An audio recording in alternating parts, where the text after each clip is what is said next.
Everyone knows the story of the Titanic, but not many people know that Titanic had two sister ships, and that on the night of its sinking, one of them was rushing to help but didn't make it in time. Bad luck seemed to follow the trio of ships, but each one of them had glorious moments that live in the minds of those who sailed in them. Keep on watching to discover a story of awe, ingenuity, and ill fate. And don't forget to click the subscribe button and turn notifications on to join us on the bright side of life. You know how the iceberg hit the Titanic, how the band played to the end, and how the whole tragedy unfolded, but before it happened, it would have seemed an impossibility for such a ship to meet the end it did. None of that could have been foreseen by White Star Line, the company who built the Titanic, who had high hopes for what the unsinkable ship and its sister ships, the Britannic and the Olympic, would accomplish. The Olympic was the first of the trio to make sail on June 11, 1911, heading towards New York. The sheer size of it would wow the crowds.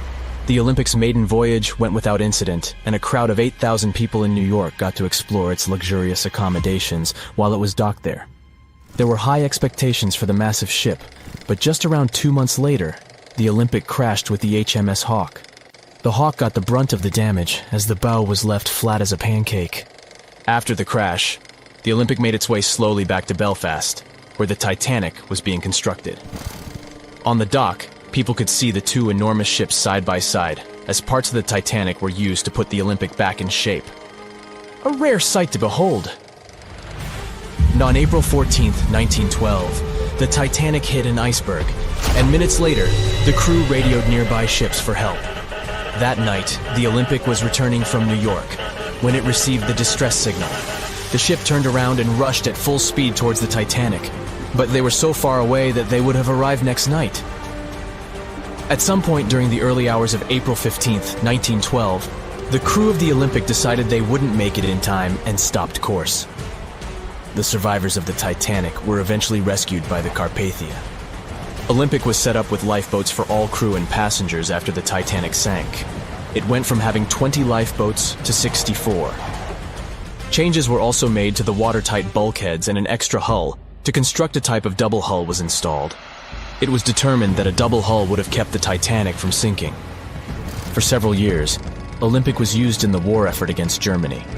Throughout the years, Olympic carried over 200,000 passengers, which included thousands of Americans fleeing from Europe and troops battling during World War I. One of the most significant moments for this ship was when it struck a German submarine and sank it. It was discovered that the submarine was preparing to fire a torpedo on the Olympic before Olympic rammed it. The Olympic ended up sailing the seas for 3 decades, which earned her the nickname of the Old Reliable, despite some previous accidents. It went on to help the survivors on the HMS Audacious when it was sinking, and do what it couldn't for its sister, Titanic. Eventually, bad luck caught up with the Olympic. The ship crashed with the Nantucket Lightship, and the crash signaled the beginning of the end. Beaten up, and after years of service, the Olympic was demolished and scrapped for parts. The Old Reliable saw many years of service and thousands of passengers, but the Britannic's journey was shorter-lived.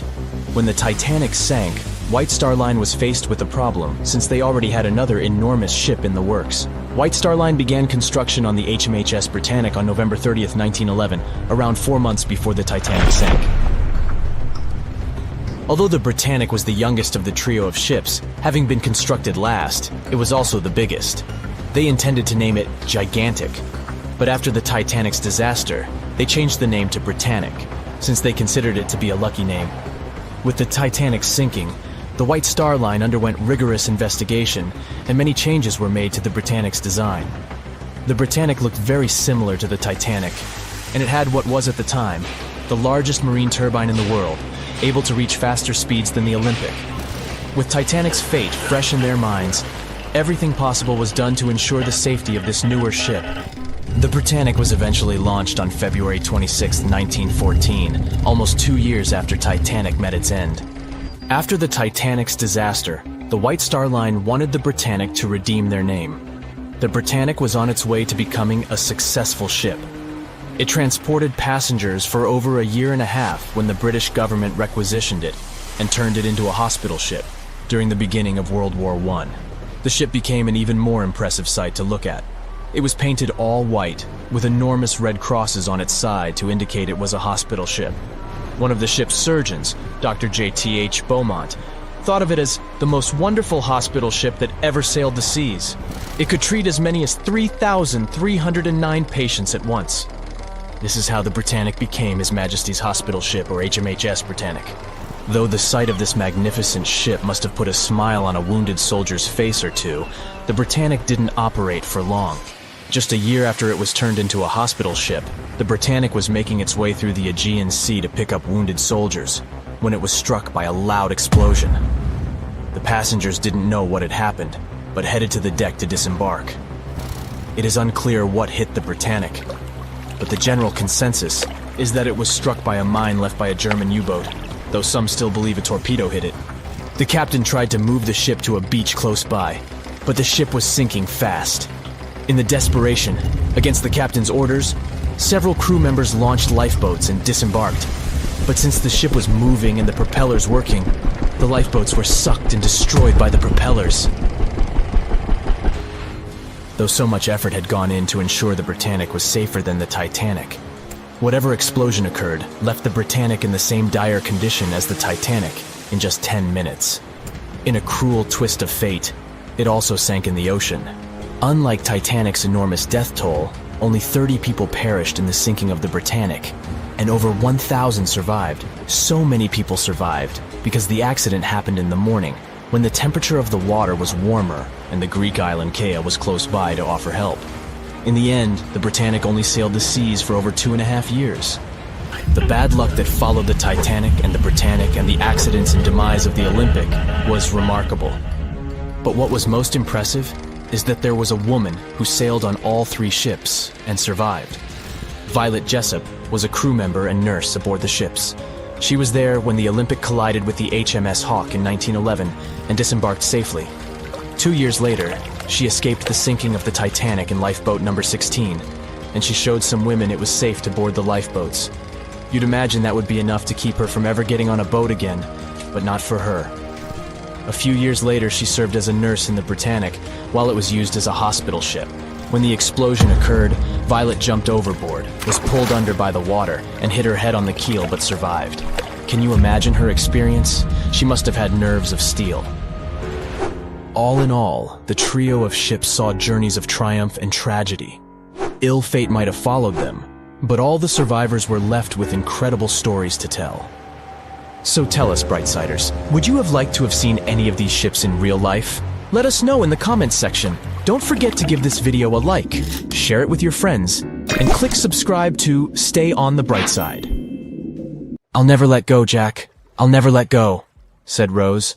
Then she did let go, and the whole movie theater burst into tears.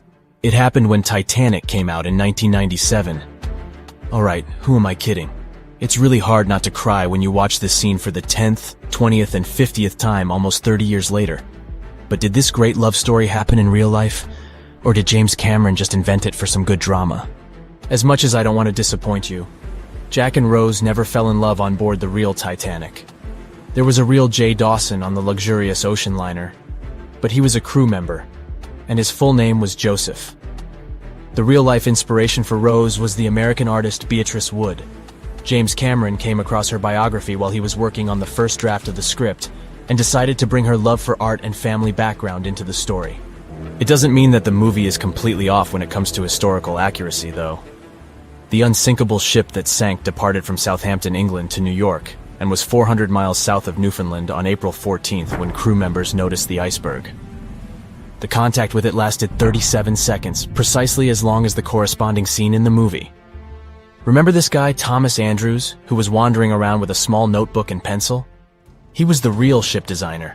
Andrews was quite talented at what he did, and had worked on many successful projects before the Titanic. He would normally travel on the ships he designed during the maiden voyage to make sure everything was going smoothly. He boarded the Titanic as one of the first-class passengers and was taking notes all the time. After the unfortunate rendezvous with an iceberg, Andrews was seen inspecting the flooded parts of the ship with Captain Smith. According to his sad forecast, the Titanic would have gone down in about 2 hours. One of the stewards claimed that he had seen Thomas Andrews moments before the sinking. He chose not to leave the Titanic and didn't put on his life belt. No one had seen him ever since. Another memorable moment from the movie is a boy playing on one of the decks with his spinning top. This was an accurate recreation of a real photo that was taken on board the Titanic on April 11, 1912.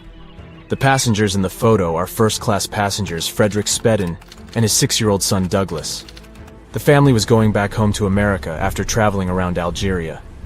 When the evacuation of passengers began, Spedden's nurse told him they were going to see the stars.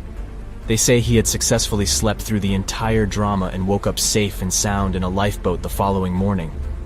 His father had also survived the sinking. Sadly, an automobile accident took the life of Douglas just 3 years later. One of Titanic's most charismatic ladies, both on the screen and in real life, got her nickname Unsinkable Molly Brown for a good reason.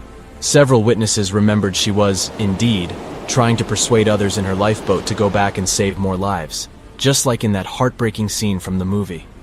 When Carpathia came to the rescue of the surviving Titanic passengers, Margaret Brown was helping lower-class survivors and involved her fellow first-class passengers in the process. Once they all got on solid ground, Brown organized a survivors committee. She awarded the captain of the Carpathia for rescuing so many people and was really upset she hadn't been allowed to testify at the Titanic hearings because she was a woman. You won't see any fumes above the fourth pipe of the ship in the movie.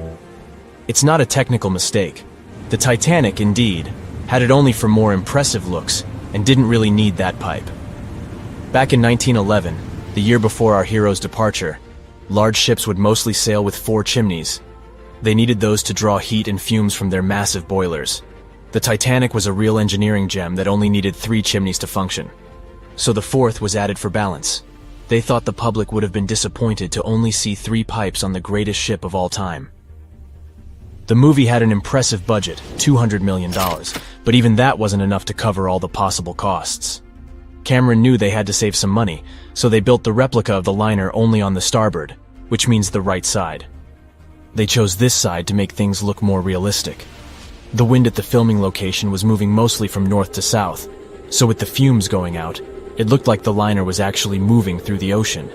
But if you remember one of the first scenes with the Titanic departing from Southampton and people waving, you'll understand why the crew had a problem with it. The real ship was docked at the port, or left side, there. They found a brilliant solution and just flipped the scene horizontally to make it look real. The letters and buttons on costumes were reversed, and actors walked in the opposite direction for everything to be changed in post-production. One of the scenes I can't watch without tears is the elderly couple holding on to each other as they go down with the Titanic. The couple who inspired this heartbreaking episode were real people, some of the richest passengers of the not-so-unsinkable ship. They were Isidore and Ida Strauss, and they owned Macy's. When news of the disaster spread, they put on life jackets and ran to the decks along with others. Ida stepped onto the lifeboat, but Isidore refused to do so before all the ladies and little ones were there. Ida didn't want to leave her husband. She climbed out of the lifeboat and handed her mink coat to her maid, saying she would no longer need it. Isidore wrapped his arms around Ida, and they remained on the bridge of the ship until a huge wave swept them both into the sea. So the bed scene wasn't that accurate, and James Cameron later admitted he had taken some license as a director. You know this guy who was drinking from a flask next to the main characters as the ship was going down? His name was Charles Jugan from England, and he was in charge of 10 bakers, 2 confectioners, and a Vienna baker aboard. He was expecting to earn a real lump sum, and would have been one of the best-paid crew members if everything had gone well. The night the iceberg hit, Joe Hin was off duty, taking a rest in his bunk. He immediately woke up and sent his bakers to deliver bread to lifeboats. He then returned to his room for a drink. Once he came back on the deck, he helped others get in his assigned lifeboat. There was no more room for Charles inside, so he ended up on the outside of the rails of the ship. Finally, when the Titanic submerged, he just swam away, and as the sun rose again, he found one of the lifeboats and was rescued by Carpathia. The contents of the flask must have helped him survive. The well-dressed man who decided to stay on the Titanic forever was American businessman Benjamin Guggenheim. That last name probably sounds familiar, and yes, he was from that famous family. Guggenheim was traveling with his valet, his significant other, a singer from France called Leontine, her maid, and their chauffeur. They all boarded the Titanic in France during one of the short stops it made after leaving Southampton. When disaster struck, Benjamin was helping the ladies get in their lifeboat. He reportedly said they were only saying goodbye till the next day. He was sure the ship would be quickly repaired. After helping many women and youngsters get in the boats, Guggenheim chose not to fight over the remaining seats. He and his valet returned from the decks to their first-class suite and put on their finest suits to go down like gentlemen. They said it was the most technologically advanced ship. They said it was unsinkable. And when it sank, they made a movie about it. These were the main reasons why the Titanic disaster became world famous. But unfortunately, this is not the only large-scale shipwreck. And sadly, there have been cases much worse than the tragedy of the Titanic. One of them occurred on April 27, 1865. The Sultana steamboat carried passengers and cargo daily between St. Louis and New Orleans. It was a pretty large wooden boat with 3 decks and was 260 feet long and 70 feet wide, almost twice the size of a basketball court. The ship could carry about 350 passengers, but on that unfortunate day, more than 2,000 people were on it. On April 23rd, she was making a routine voyage from New Orleans when it broke down. Something was wrong with the boiler, so the vessel docked in Vicksburg for repairs. At the port, the ship's captain, James Cass Mason, found out about an excellent opportunity to earn a lot of money. All he needed to do was to transfer a large group of former prisoners to the north. The captain agreed to do it, but the problem was that the boiler required a lot of time to repair. Mason was afraid that his competitors would take the job, so he decided to sail despite the malfunction the ship had. He patched up the holes in the boiler instead of a big repair and invited all the ex-prisoners on board. So, there was a broken boiler, an excess number of passengers, a lack of lifeboats, and not the best river conditions. Also, the captain refused to send the ex-prisoners to the hold, so they were all with ordinary passengers. There were strong chances for a shipwreck, but the greedy desire to earn more money was stronger. The Sultana went on a voyage and sailed up the river for 2 days. At this time, one of the biggest Mississippi floods in history began. The river overflowed its shores because of the flood, with the water level rising several feet. All the trees on the shore disappeared, and only the tops were sticking out of the water. The ship sailed opposite this powerful current, making the boiler work too hard. On the evening of April 26th, the Sultana arrived in Memphis, Tennessee, and they loaded even more, 120 tons of sugar and 200 passengers. She got incredibly heavy. Around midnight, the ship continued its dangerous journey. The captain sailed to barges to load a shipment of coal. At 1 a.m., the vessel left the barge. At 2 a.m., the broken boiler, unable to withstand the load, suddenly exploded. The Sultana was just 7 miles north of Memphis. Few people survived that day. The problem was that passengers trying to escape from the fire jumped into a cold river with a strong current. The Sultana disaster is considered the most tragic shipwreck in the history of the United States. The exact number of those who didn't survive is still unknown. According to various sources, this number was from 961 to 1,800 people. Don't be surprised that almost no one knows this story. There were many more survivors in the Titanic tragedy, and everybody heard about it. But the Sultana sank during one high-profile event. 12 days before the shipwreck, the country lost Abraham Lincoln. People hadn't yet recovered from this news, so no one paid much attention to the tragedy of the Sultana. Many catastrophes happened quite recently by historical standards. One of them occurred in 2002. The ferry La Jula was a Senegalese vessel. The ferry sailed twice a week, mainly along the coast of Dakar, carrying passengers who traded mango and palm oil. It made daily voyages and never faced severe problems thanks to modern rescue equipment and good repair service. But one day, the ship's crew discovered a malfunction and sent the boat to port. For almost a year, La Jula was in a non-working condition, awaiting repairs. But it didn't get high-quality service. After poor maintenance, the ferry set off on its last voyage. On September 26, 2002, La Jula sailed between southern Senegal and Dakar, and at 11 p.m. headed toward Gambia, where a strong storm began. The wind raised high waves, but this wasn't critical for the large passenger ship unless the number of people on board didn't exceed the established norm. La Jula was supposed to carry about 500 passengers, but had many more people that day. Too many passengers, poor repairs, and a strong storm caused severe problems for the ship. But the main factor in the shipwreck was that La Jula was only built for sailing in coastal waters, but that day, it sailed far from the shore. Big waves started rocking the boat, and at some point, it just turned upside down. The ship's deck went underwater, and its lower part stuck above the surface like an iceberg. All the passengers sitting in cabins fell on the ceiling and lost their orientation in space. There were no holes or damage in the ship's hull, and water flooded the lower decks for a long time. The vessel stood in a twisted position for several hours. Then, the boat began to sink when the water seeped through the deck and hold. The ocean was warm, but no one came to save the passengers. People had to wait almost 4 days to be rescued.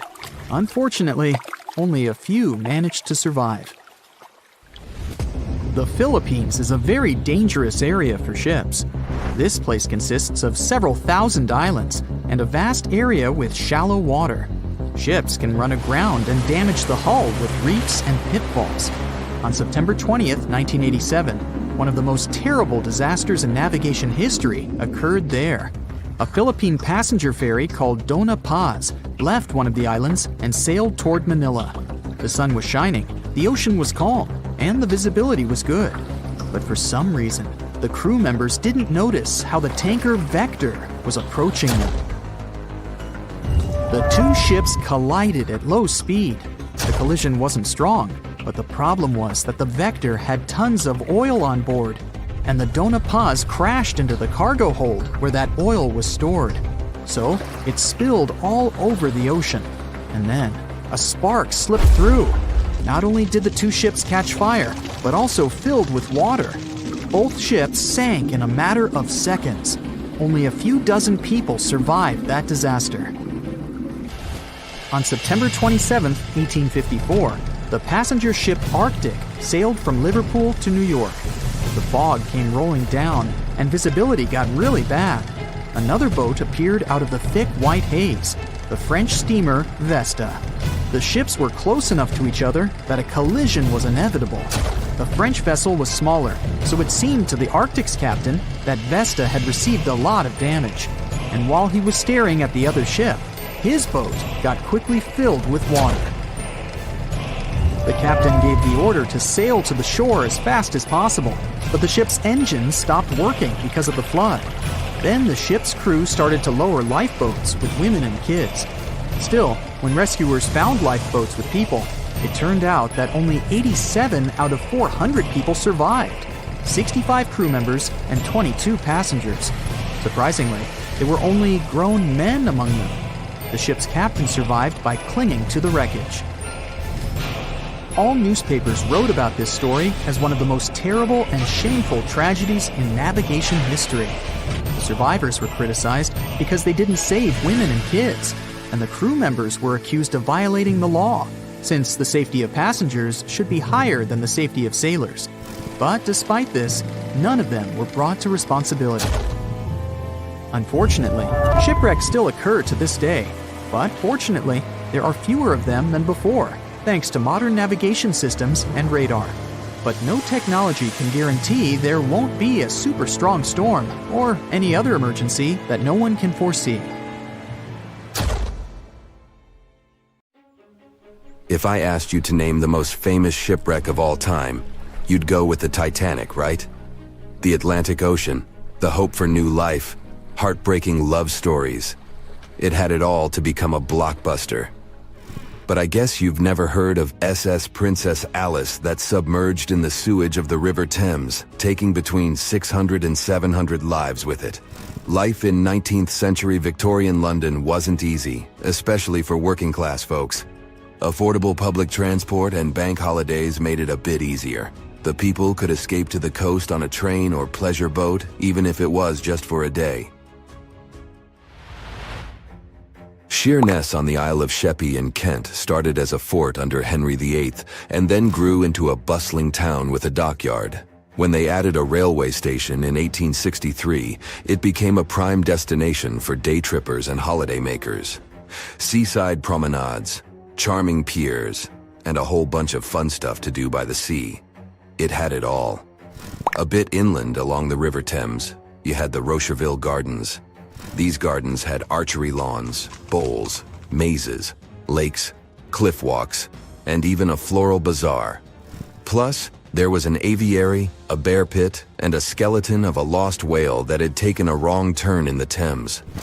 Londoners of the late 19th century could hop on a train or cruise along the Thames by boat, and both options were pretty popular.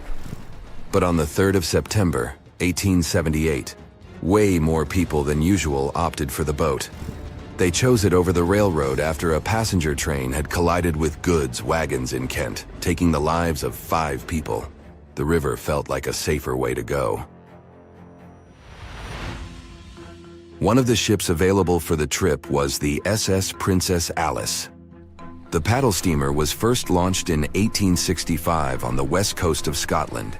Its original name was the Bute, and it was used as a ferry for the passengers of the Wemyss Bay Railway Company. A couple of years later, it was sold and renamed after Queen Victoria's 3rd child. Then, it was sold again and got the nickname the Shah's Boat, as it transported the Shah of Persia up the Thames to Greenwich in 1873. The ship had gone through several alterations in its lifetime. It got new boilers and watertight bulkheads. The Board of Trade had inspected it and marked it safe. In the year of its final voyage, it was officially allowed to carry up to 936 passengers between London and Gravesend in calm water. On the day of the tragedy, Princess Alice was on what was called a moonlight trip downstream from Swan Pier near London Bridge to Sheerness, Kent and back. The trip wasn't expensive, so most of the passengers were from the working class. There was also a musical band aboard to keep the spirits up. The 3rd of September was a bright day, and many families were happy they could catch some final summer sun rays and enjoy fresh sea air. The then owner of the ship, the London Steamboat Company, had several vessels working on the route. The passengers were free to hop on and off different ships. At around 6:30 p.m., after a beautiful day in the open, the SS Princess Alice headed back to Swan Pier. No one kept official lists of passengers, so we'll never know exactly how many people were on board that evening. But they say the steamer was close to its full capacity. As it got darker and cooler, many families decided to stay inside the saloon or in their cabins below. Some stories from the steamer sound like fate. The captain of Princess Alice let his steerer stay at Gravesend and replaced him with one of the passengers. John Ayres was a sailor but had little experience at the Thames or with a vessel like Princess Alice. Alfred Thomas Merriman, a chef from East London, had been offered to work on the steamer at the last moment. He was 30 years old and a father of 4, so he couldn't say no to extra money.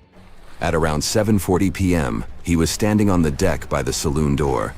By that time, Princess Alice had passed Tripcock Point and entered Galleon's Reach. The passengers could see the North Woolwich Pier in the distance. Many of them planned to disembark at that stop. And that's when Merriman noticed a huge ship carrying coal. It was Bywell Castle. This vessel normally carried coal to Africa, but it had just been repainted at a dry dock. Bywell Castle was going to Newcastle to pick up some coal and transport it to Alexandria, Egypt. The ship's captain, Harrison, wasn't too familiar with these waters, so he called in Christopher Dix, a seasoned Thames River pilot, to lend a hand, even though he didn't have to.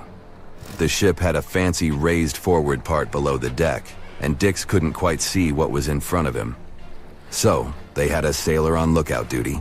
As they set sail from Millwall at the speed of 5 knots, 5.7 miles per hour, they tried to stick to the middle of the river, but other boats had other plans. When they were approaching Galleon's Reach, Dick spotted Princess Alice's red port light, headed their way, but planning to pass on the right side. At the same time, Grinstead, the captain of Princess Alice, was going against the river's flow, trying to find the smooth waters on the south side. He adjusted his course, steering into Bywell Castle's path. Both crews realized they were headed for a collision. Dix tried to steer clear and even ordered reverse full speed on the engines, but it was too late. The Bywell Castle collided head-on with the Princess Alice, which was much smaller, weighing less than a third of the 890-ton coal-carrying collier. It sliced the passenger steamer in two. As Merriman remembered later, laughter on board immediately changed into screaming and panic. Some people rushed to the bridge for safety. Merriman hurried to the captain, asking what to do next. The captain's response was grim. "We are sinking fast. Do your best." The ends of the steamer went high into the air, and the middle just sank, taking passengers with it. Those unfortunate ones who were below deck were tragically trapped. The impact caused tons of untreated sewage to gush from outlets near the collision site. The water became a frothy mess of unprocessed waste with a horrible odor. It was potent enough to make even the most resilient sailors retch. Amid the chaos, passengers struggled for life in the contaminated water. They inhaled lungfuls of hazardous waste without knowing. The crew aboard the Bywell Castle sprang into action. They dropped ropes from their deck, urging Princess Alice's passengers to climb aboard. Anything that could float, from planks to barrels, was tossed into the water to serve as flotation devices for those in need. Other members of their team launched a lifeboat, saving 14 people. Nearby boats, moored along the riverbanks, joined the mission, plucking survivors from the water. Many of Princess Alice's passengers didn't know how to swim, and it was even trickier for ladies wearing long, heavy dresses. Merriman was among the lucky ones who could swim. He first held on to a piece of wreckage, and then, when others got to it, swam away and caught onto a rope hanging over the side of the Bywell Castle. They managed to save around 130 people this way. Another survivor was Robert Haynes, who played in the Princess Alice band. He was fond of ships and had noticed the Bywell Castle a couple of minutes before the collision. He chose not to follow the rest of the band, who went downstairs for a break, and that saved his life. Princess Alice's sister ship, Duke of Teck, arrived 10 minutes too late to assist with the rescue efforts. Only 2 people who had been below deck or in the saloon managed to survive the collision. We still don't know the total count of lives taken on that day, but it's somewhere between 650 and 700. And what makes this story even more tragic is that it has been mostly forgotten.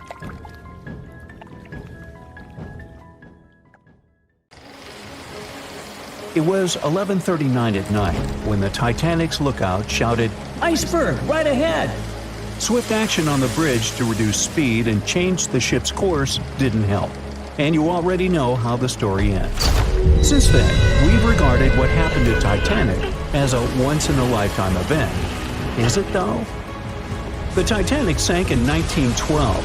Forget about fancy GPSs or weather satellites. At the time, ships were responsible for warning each other about the location of icebergs, like a "hey man, trust me on this" situation. Then the Titanic disaster happened. To call it a disaster is an understatement, so specialists felt the need to form an organization to avoid this kind of accident happening again. That's why, a year later, they created the International Ice Patrol, or IIP for short. Up to this day, this group has been responsible for giving ships advanced warnings about ice threats. IIP improved their methods over the years, from ship reports and aircraft patrols to satellite images. Recently, they've also been using oceanographic buoys.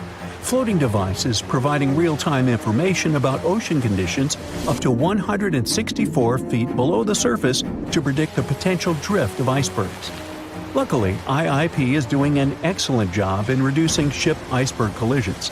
But don't get too comfortable, because even the most advanced detection equipment can't entirely avoid an unfortunate situation. Between 1980 and 2005, there were 57 incidents involving vessels and icebergs. And the chilling truth is that today's ships are more likely to run into an iceberg than the Titanic was. Studies have shown that 1,038 icebergs crossed the area where the Titanic sank back in 1912. You might think that's a lot, but scientists say it's not really a big deal. I mean, yeah, it's on the higher side, but there have been 14 years with even more iceberg activity since then. Nowadays, the number of icebergs is going up due to the accelerated melting of Greenland's glaciers. And since more ships are heading into polar waters, the chances of ships bumping into icebergs are higher. But the real danger for captains is invisible enemies, called growlers and bergy bits. Growlers are these small icebergs that can be the size of a regular door. And bergy bits are also considered small, measuring around the size of a school bus. These icebergs might seem harmless, but they're actually tricky since they can be completely invisible to radars or satellites. Let's see what happens when a modern cruise ship as big as the Titanic hits one of these small icebergs. Meet the Norwegian Sun, a luxurious cruise ship like Titanic, as it has the capacity to accommodate 2,400 passengers and more than 900 crew members. On July 2022, this cruise ship was on its way to Hubbard Glacier in Alaska when it found itself in the middle of a dense fog. Suddenly, passengers felt an impact and were terrified as the ship experienced a severe jolt. The fog immediately cleared and they realized what had happened. The Norwegian Sun had collided with an iceberg of the growler type. But the outcome was entirely different from Titanic. Thankfully, there were no injuries, and both the passengers and staff reached the Alaskan docks safely. Expert divers checked the condition of the boat, and they discovered that the ship had suffered some damage after the collision, so the rest of the trip was canceled. Now don't stress about packing for your next trip across the Atlantic, because accidents like the one with the Norwegian Sun are really rare. I mean, it's common for ships to encounter ice, but what's unusual is for it to be a problem. Most modern cruise ships wouldn't get physically damaged by an iceberg, and there's a reason for that. You see, the steel used in the Titanic also played a significant role in the disaster. The unsinkable ship, after all, was not so impact-resistant. Back then, the Titanic's hull was constructed using around 2,000 steel plates, which are believed to have been produced in an open hearth furnace.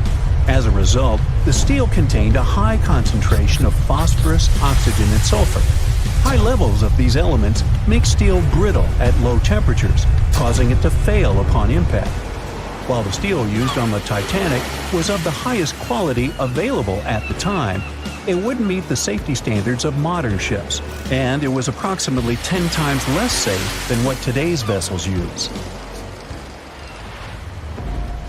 But the most significant difference between the design of the Titanic and a modern ship lies in how the hull is put together. You see, the Titanic was built using over 3 million rivets for its hull and upper deck structure. So, when it struck the iceberg, the rivets started a chain reaction, causing the entire section of the hull to collapse simultaneously, causing an uncontrollable flood of water. In contrast, modern ships use a method called submerged arc welding, which fuses the edges of metal pieces together, creating a strong and continuous bond. This is safer because if any part of the ship gets damaged, the tear doesn't spread, making things worse. The damage remains contained within that section. Okay, so small icebergs are becoming more common, and vessels have been adapted to deal with them. But there's still one more scenario to consider. What if a huge cruise ship hit an iceberg the size of a 5-story building? Imagine we've just created the world's largest cruise ship on the planet. Let's call it the Bright Seaside. Our floating resort is massive, 4 times the size of the Statue of Liberty. It's longer than the Titanic by 318 feet and carries about 3 times more passengers and crew. And just like the Titanic, our fictional ship can cruise at a top speed of around 23 knots. Now, picture this scenario. The Bright Seaside is cruising at full speed in freezing waters. It's the middle of the night, and the captain doesn't realize that all the iceberg detecting equipment on board isn't functioning. It stopped working 3 days ago. It's very foggy out there, and the lookout also fails to spot a 45-foot-tall iceberg. If that whole situation played out, and the ship smacked into the iceberg head-on, well, it could potentially lead to a sinking. But you can see how unlikely that is, right? That's why experts are quite confident in saying that ice isn't likely to sink modern cruise ships. It's also worth mentioning that safety measures have improved a lot since Titanic. A modern large vessel can take days to sink, which provides enough time to keep everyone safe. Crews are definitely better prepared to handle evacuation procedures, and passengers should also go through safety training before cruising. I know, it is annoying to do that when all you want to do is drink a lemonade or some other beverage by the pool. But, all these safety tips are what saved the MS Explorer from becoming a modern Titanic. You see, back in 2007, all 154 people on board this Antarctic cruise ship managed to get into lifeboats after the ship hit an iceberg. Now imagine their panic as they waited for help for 4 hours. The crew did an excellent job in keeping everybody safe, no doubt. But a report that came out 2 years later said that the MS Explorer accident had happened because of the inexperience of the captain, who had pushed the ship too fast into a wall of ice in the freezing waters of Antarctica. That means that no matter how much tech a ship's got or how fancy its materials are, if you've got a careless captain and a crew that doesn't know how to handle an iceberg hit, yep, a disaster similar to Titanic could happen again. But hey, you shouldn't stress over it. Trust the professionals and keep in mind the odds. In the last 30 years, the MS Explorer was the only cruise ship that sank thanks to an iceberg, and everyone survived. So kick back and enjoy your sea vacation. In the Titanic movie, you won't see any fumes above the 4th funnel of the legendary ocean liner, and it's not a mistake. Back in 1911, the year before the Dream ship's departure, large ships would mostly sail with 4 chimneys. They needed those to draw heat and fumes from their massive boilers. The Titanic was a real engineering gem that only needed 3 chimneys to function. So the 4th was added for balance and more impressive looks. The White Star Line thought the public would have been disappointed to see only 3 pipes on the greatest ship of all time.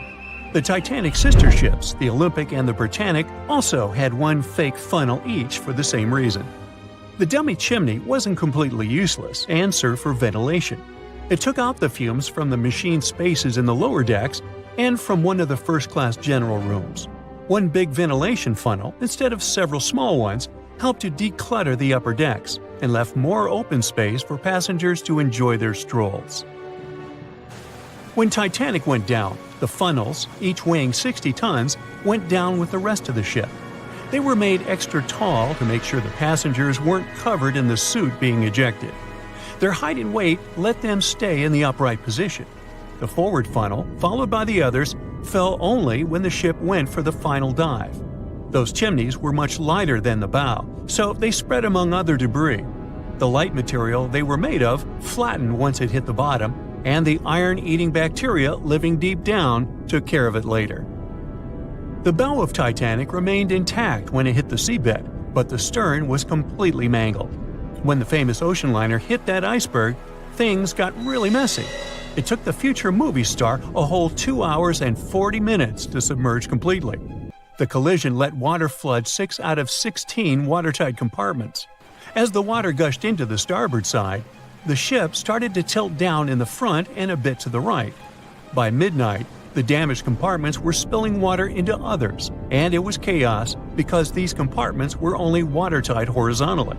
Soon enough, water started flooding through the anchor chain holes, and by 2 a.m., the bow was sinking, and the stern's propellers were lifted out of the water. The ship kept flooding until the moment the bow went underwater, and the stern shot up almost 45 degrees. The weight of those massive propellers stressed the ship's midsection. The steel just couldn't handle it and failed. Survivors described that moment as some loud noise, like breaking china or falling gear. That was the Titanic's upper structure giving in. By 12 past 2 a.m., the bow and stern were only connected by the inner bottom structure. Minutes later, the bow, weighing almost 16,000 tons, broke loose from the stern. The stern rose sharply to an almost vertical position and started sinking slowly. By 2:20, it disappeared underwater. The bow was cruising down at about 13 miles per hour and had hit the ocean floor almost a half an hour before the stern. The two parts of the Titanic now lie 2,000 feet apart, pointing in different directions. The bow remained mostly intact, just covered in mud. The stern turned into a tangled wreck because of the implosions it went through during the descent. The air trapped within the structure just couldn't handle the increasing pressure of the water deep down. Signal rockets played a big part in the Titanic's tragedy. When a ship goes down, you're supposed to shoot up red flares to signal trouble. But someone decided to stop Titanic with white lights instead of the usual red ones. So when the ship smacked into that iceberg, the crew fired off white flares. The SS Californian was passing nearby, and his captain knew the Titanic was in a dangerous iceberg zone. The crew didn't spot the sinking Titanic, but they sure saw those white rockets. The radio between the ships was useless because the Californian's operator switched it off. The captain had a gut feeling something was off, so he flashed a Morse code light signal at Titanic. But he received no reply because the Titanic had already gone underwater. There was another ship, Samson, sailing alongside the Titanic. It had plenty of illegally hunted frozen seal meat from Canadian waters abroad, so it was sailing with lights off to remain unnoticed. When they saw the Titanic's white rockets, they thought it was the Coast Guard and zoomed away. Samson didn't have a radio, so they couldn't find out about the ongoing disaster. The crew got the news about Titanic only when they got to the coast of Iceland the following month. There have been many theories to explain the Titanic tragedy, and one of the recent ones says that there was a fire involved. An Irish journalist went full detective for decades, digging into the mystery, and stumbled upon a game-changer. He came across a photo album that had been hiding from the public for a century after the tragedy.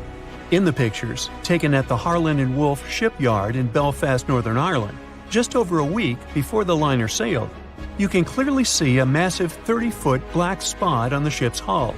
Maloney researched the photos and eyewitness testimony from the time and claimed that a fire spontaneously broke out inside of one of Titanic's enormous coal bunkers. It was raging for a whole 3 weeks and messed with the metal, critically weakening a crucial segment of the ship's hull.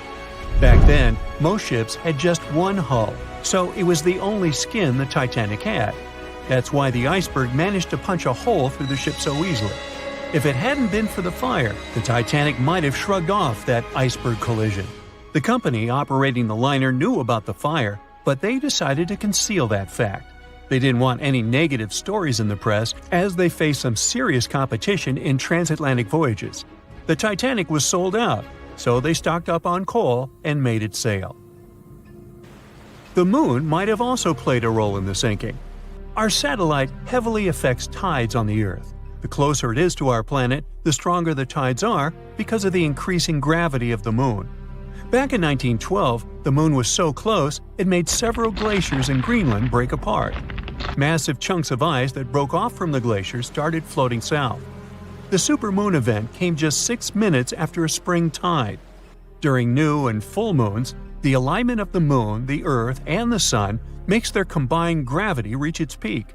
And the day before, our planet had come the closest to the Sun that year, which made the gravity even stronger.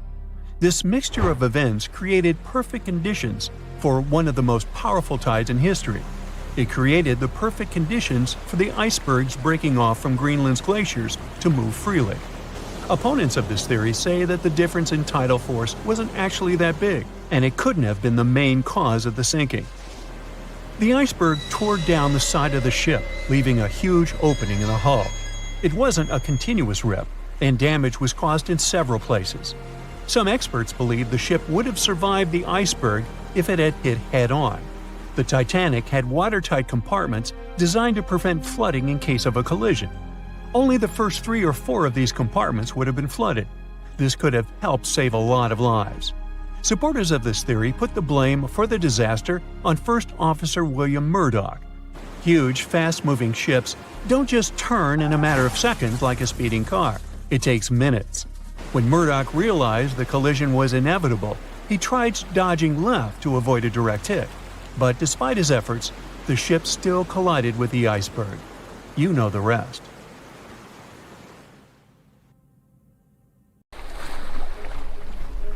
The lookout shouts, "Iceberg right ahead!" The Titanic strikes the ice. Water starts flooding in. Third-class passengers are locked up. There aren't enough lifeboats for everyone. Panic sets in. Violins are playing. The ship sinks. Well, we all know the story of the movie Titanic like the back of our hand by now. But what if I told you that Hollywood lied to us? To tell the real story of what happened that freezing night in 1912, we need to rewind a bit. The lookout shouts, "Iceberg right ahead!" Yep, that part was true. Just before 11:40 at night, Frederick Fleet noticed something darker than the sea directly ahead.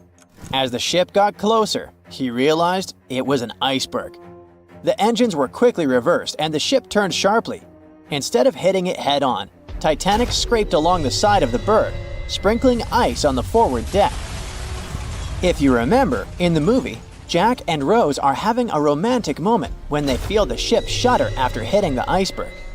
Everything shakes as if they were in the middle of a light earthquake.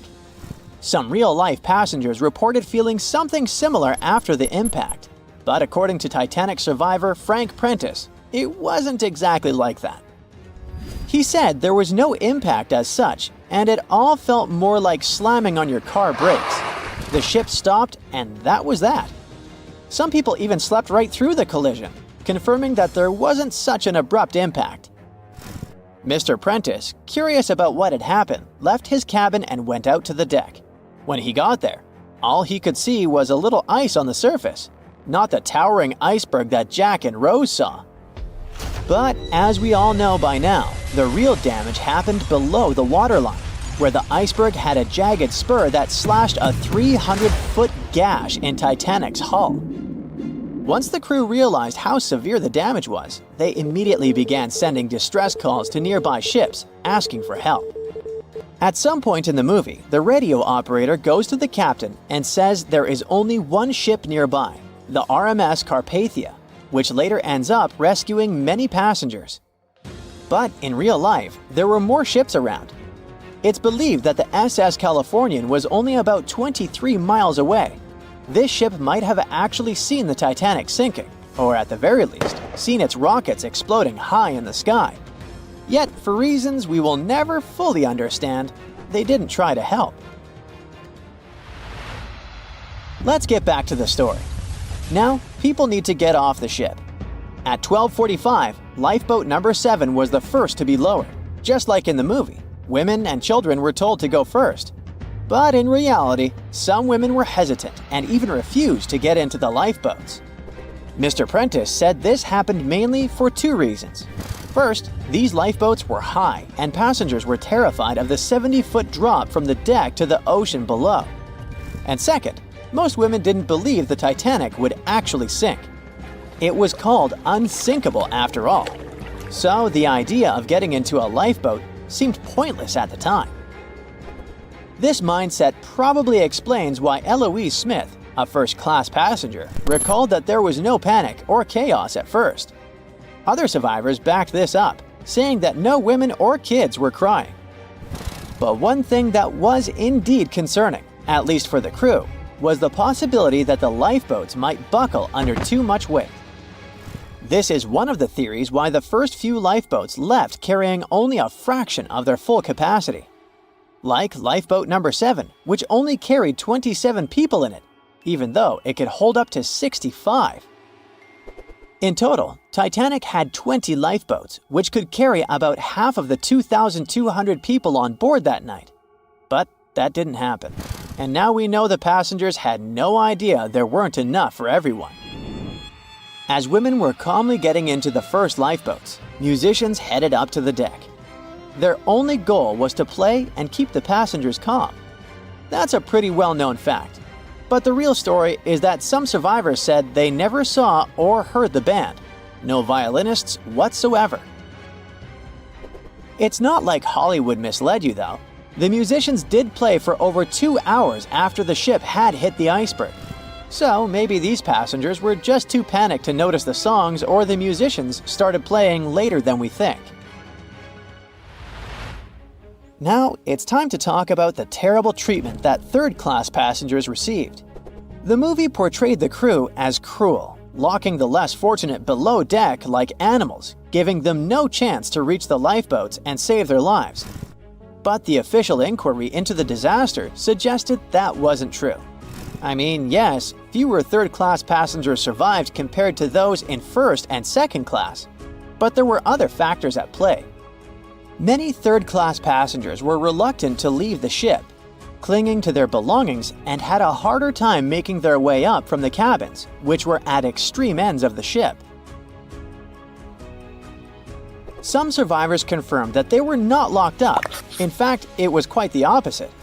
Mrs. George Wabi, a Lebanese woman traveling in third class, said that when chaos had erupted, some brave crew members and well-dressed first-class passengers had actually helped her get up to the first-class deck and eventually onto a lifeboat. At first, the Titanic was sinking slowly, bit by bit. Passengers reported seeing the water rising and hearing pops and cracks. Then, there was a loud boom. Some said there had been just one explosion, while others described it as a series of smaller explosions, which they'd thought had been the bulkheads giving way. And there's also a group of people who said they had only heard a rumbling sound. So not everyone agreed on the sound they had heard, but one thing is a fact. By 2:18 in the morning, the lights on Titanic went out, and the ship plunged into complete darkness. As the bow continued sinking, the stern rose out of the water, putting immense pressure on the middle of the ship. This caused the Titanic to break in two. In James Cameron's movie, this moment is pretty dramatic, with the ship sinking almost straight down into the water. But in reality, the break probably happened at a much lower angle, likely just below the waterline. Even so, it tilted enough that people couldn't stay on their feet and started sliding into the water. One interesting thing is that it wasn't until the wreckage was found in 1985 that it was finally confirmed the Titanic had broken apart. Up until then, survivors had given conflicting stories. At least 8 survivors claimed they had seen the ship split. Emily Ryerson, a first-class passenger, described it as if the Titanic had been sliced in half with a knife. But there was also a small number of witnesses that insisted Titanic had gone down intact. At the time, this theory was more accepted because most people still didn't believe that the supposedly indestructible ship could break in half. So why the conflicting reports? Okay, so what you don't see in the movies, for obvious reasons, is how incredibly dark it was when the tragedy happened. It was like being in a room with no light, where you can only make out shapes and shadows. That's what it was like on the lifeboats.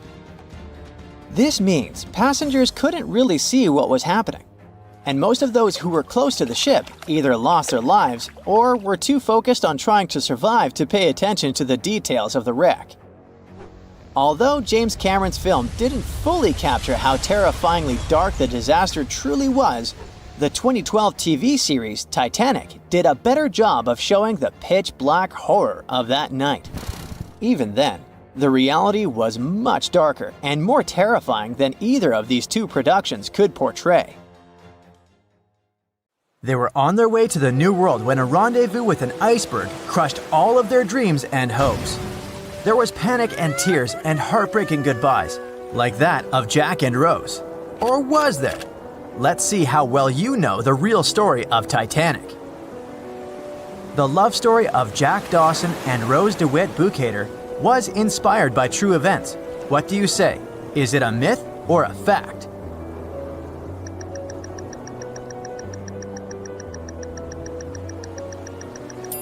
The most emotional Titanic love story was actually all made up by the screenwriter and director of the famous movie, James Cameron. Some passengers featured in the movie were real though, and by a mere coincidence, there was a J. Dawson on board. His name was Joseph, not Jack, and he worked as a coal trimmer. The most expensive object lost with the Titanic was a painting by Pablo Picasso. What's your take on this one?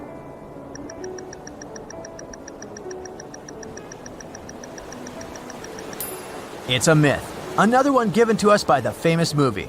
The most valuable item that went down with the Titanic was probably a Mary Joseph Blondell painting, created in 1814. Some other valuable items were a violin that belonged to Wallace Hartley, the musician who insisted that they had to play till the very last moment. There was also a 1912 Renault Type CB Coupe de Ville that would now cost millions of dollars, a handwritten manuscript by Joseph Conrad, first edition essays by Francis Bacon, 5 Steinway grand pianos, and, of course, some fine china plates and cups, and first-class passengers' jewelry. The Titanic was the largest and the most luxurious passenger ship of its time. Does it sound real to you?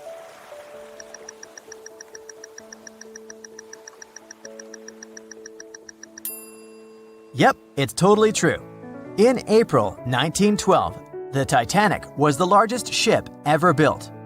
It was 882 feet long and had a maximum passenger capacity of 2,435 people. That's not a lot compared to the largest cruise ship of today, the Symphony of the Seas. It's just a bit longer than the Titanic, but has more than double the passenger numbers. And yes, no other cruise liner has probably beaten the Titanic in terms of luxury to this day. It costs more than $200 million to build in today's money. The tickets were also quite expensive. Duh! First-class tickets ranged in price from $1,700 in today's money for a berth up to $50,000 for one of the 2 parlor suites. Second-class tickets were $700. Third-class passengers had to pay between $170 to $460. Most of the passengers of the unsinkable ship managed to survive. True or false?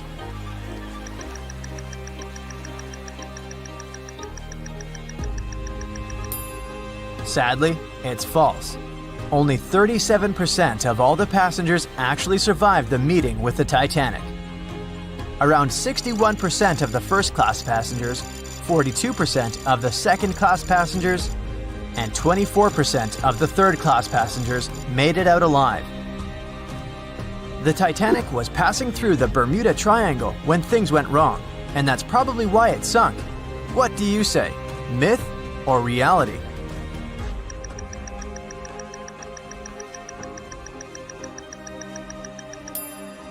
It's 100% a myth. The Titanic never even came close to the Bermuda Triangle. The liner sank about 400 miles south of Newfoundland, which is a huge distance to the north of Bermuda, the infamous area where ships and planes disappear without a trace. We might have the moon to blame for the sinking of the Titanic. True or false?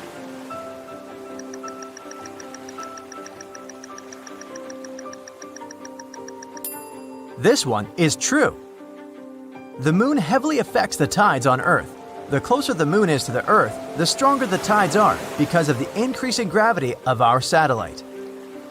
Back in 1912, the moon was so close it made several glaciers in Greenland break apart. Massive chunks of ice that broke off from the glaciers started floating south.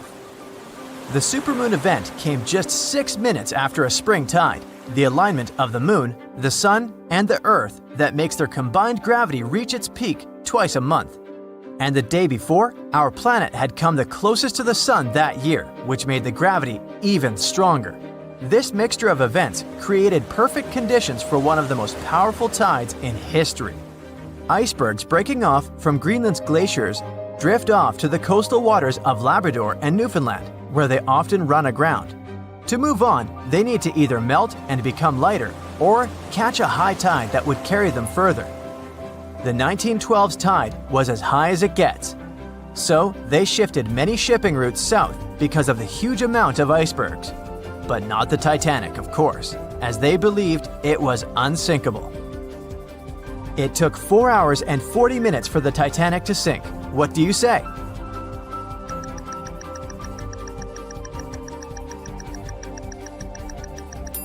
It's false, and if you're a Titanic expert, you definitely know it was actually 2 hours and 40 minutes. And this was slow enough, given the damage caused by the iceberg. It didn't sink faster, thanks to the ship's construction. There were 16 watertight compartments in the lower part of the ship. They worked as a lifeline. When the iceberg crashed into the hull, it broke into 6 boxes. The Titanic could have stayed afloat only if 4 compartments had been damaged. Water filled the first 6 compartments within 1 hour. During this time, the ship tilted slightly to the right side. Then, water began to flood the 7th box when all 6 boxes were filled. And from that moment, the sinking rate was growing with every second. The ship's bow sank under the water, and then the stern filled up. One of the leading reasons for the Titanic tragedy was signal rockets. True or false? What's your take on it?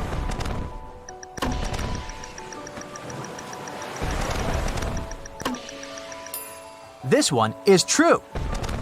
When any ship sinks, the crew members must release red flares. It's a signal to all nearby ships that someone is in trouble.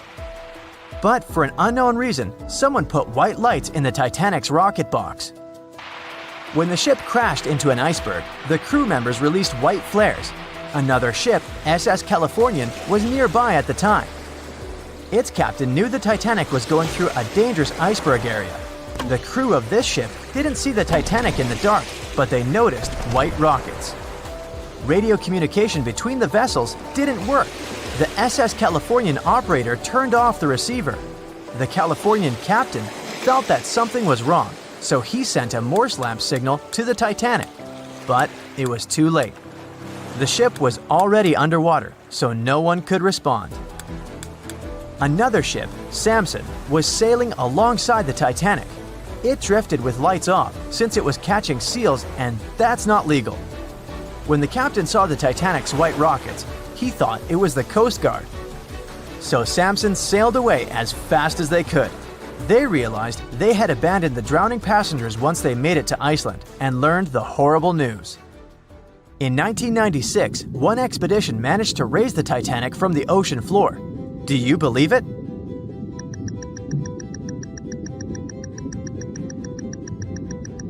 If you don't, you're right. There were different ideas on how to raise the Titanic, from doing it with compressed air to putting it in wire mesh and covering it with liquid nitrogen, or using giant magnets. The only real attempt to raise the Titanic was made in 1996, and it failed dramatically. The expedition's goal was to lift a part of its hull, weighing about 21 tons. It would still have been the largest piece to see the sunlight again, if the operation had succeeded, that is. They lowered 4 large bags filled with diesel fuel to the bottom of the ocean and attached them to the hull plate. Then, the fuel bags were released and they started lifting the pieces on their own. The plate was about 200 feet below the surface when the weather got rough. The expedition members decided to tow the part to calmer waters around 80 miles away. Long before they reached the towing destination, half of the plate broke off and sank to the bottom again. 2 of the lifting bags seemed to have broken loose, and the hull went down. The Titanic will most likely crumble to dust halfway up if someone tries lifting it again. So, how many correct answers do you have? Let me know in the comments below. A beam of electric light pierces the darkness over the calm waters of the Atlantic Ocean. The Titanic is quietly making its way through the waves, its passengers asleep, when suddenly a monstrous white shape is caught in the light beam. The fateful iceberg is about to rend the side of the legendary ship.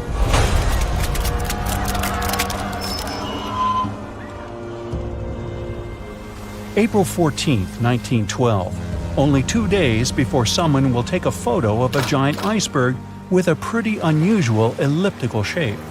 It turns out that this iceberg most likely formed out of snow that fell 100,000 years ago. Researchers used computer modeling to figure out its origin. They used data from 1912 and added some new information about winds and ocean currents. They concluded that the iceberg was probably a part of a small cluster of glaciers in southwest Greenland. These days, it's possible to calculate the routes of such icebergs in any given year in the past. So the infamous chunk of ice was on its way from Greenland to an area further south from Cornwall. If the ship had passed through that region only 2 days later, the iceberg would have moved far away from the point where they met. At first, the weight of the most well-known iceberg in the world was 75 million tons. With time, it started to slowly melt away. And when it sank the Titanic, its weight was only 1.5 million tons. By the time of the collision, it had probably been melting for months, but it was still a true monster. When the Titanic sank, the iceberg was 400 feet long, and more than 100 feet of its surface was above the water. Some people believe it was a supermoon that caused the Titanic to sink. That night, there was a rare lunar event. It hadn't happened for 1,400 years. In normal conditions, the iceberg wouldn't have traveled so far south without melting and losing the largest part of its mass. But the supermoon could have been the reason for an unusually high tide that pulled the iceberg away from the glacier way faster than usual. There's a specific type of bacteria that slowly consumes the remains of the Titanic. Salt corrosion, ocean currents, freezing temperatures, plus this rust-eating microorganism might consume the entire wreckage. American actress Dorothy Gibson was aboard the Titanic. She survived, and when she arrived in New York, she started filming a movie called Saved from the Titanic almost right away.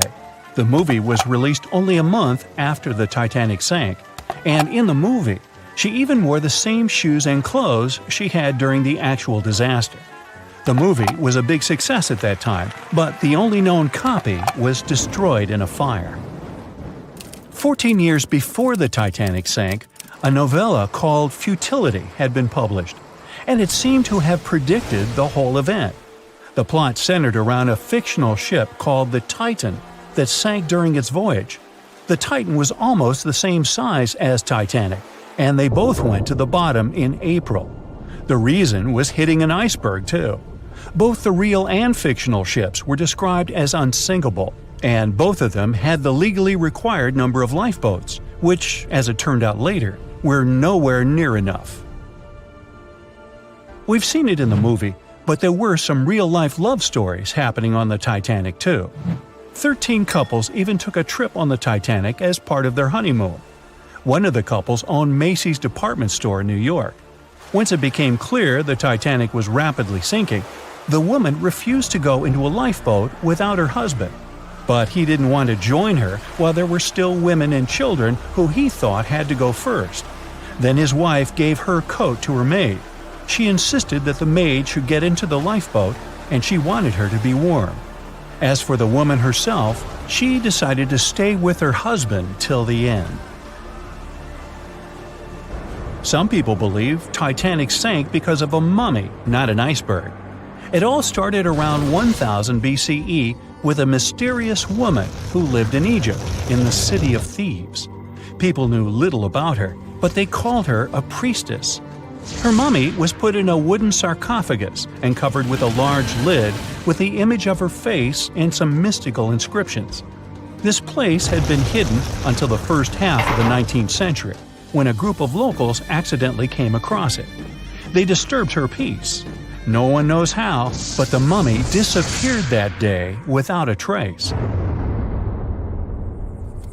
A couple of decades later, a group of rich friends from England traveled to Egypt and found the empty mummy casket with the image of the priestess, whose dark eyes seemed to be looking into the void. They decided to buy it, but the buyer disappeared the same night before he even got the case. All members of the group had some accidents. The casket changed its location a couple of times until it, as some believe, ended up on the Titanic.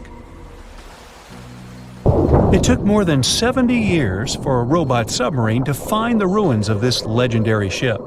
The wreck lies nearly 13,000 feet under the surface of the Atlantic Ocean, split into two halves. Why did the liner break apart? No one knows exactly. Some think it happened because of the water that got inside when the ship collided with the iceberg. The pressure was so powerful it separated two parts of the vessel, starting with the ship's bottom structure. Others say it was because of the hull rivets. They had a high concentration of slag or smelting residue, and that's something that can cause the metal to split apart. The ship generally had many flaws, starting with the design. The watertight bulkheads weren't completely sealed on top. This allowed the water to flow between the compartments and, in the end, sink the vessel. The iron of the ship's rivets and steel of the hull ended up ruined because of high sulfur content, cold temperatures, and high speeds. The steel shattered and the rivets popped out quite easily.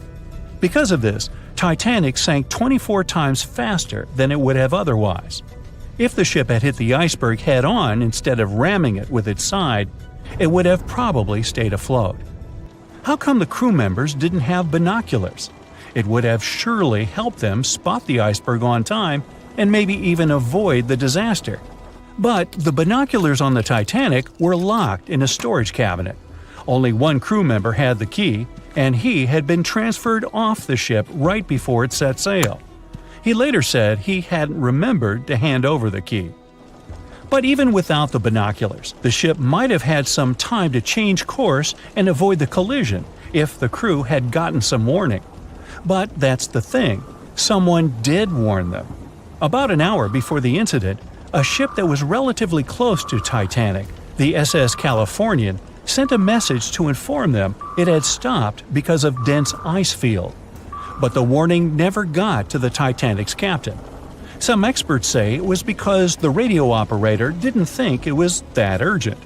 And later, the SS Californian said they didn't get a call for help from the Titanic because their radio operator was off duty. Some say the crew on the Titanic couldn't spot the iceberg on time because of an optical illusion. Atmospheric conditions that night probably caused super refraction, which could have camouflaged the berg. After all, no one actually saw the iceberg until it was too close to the ship to somehow avoid the crash. Not even a whole minute passed between the moment they saw the iceberg and the collision.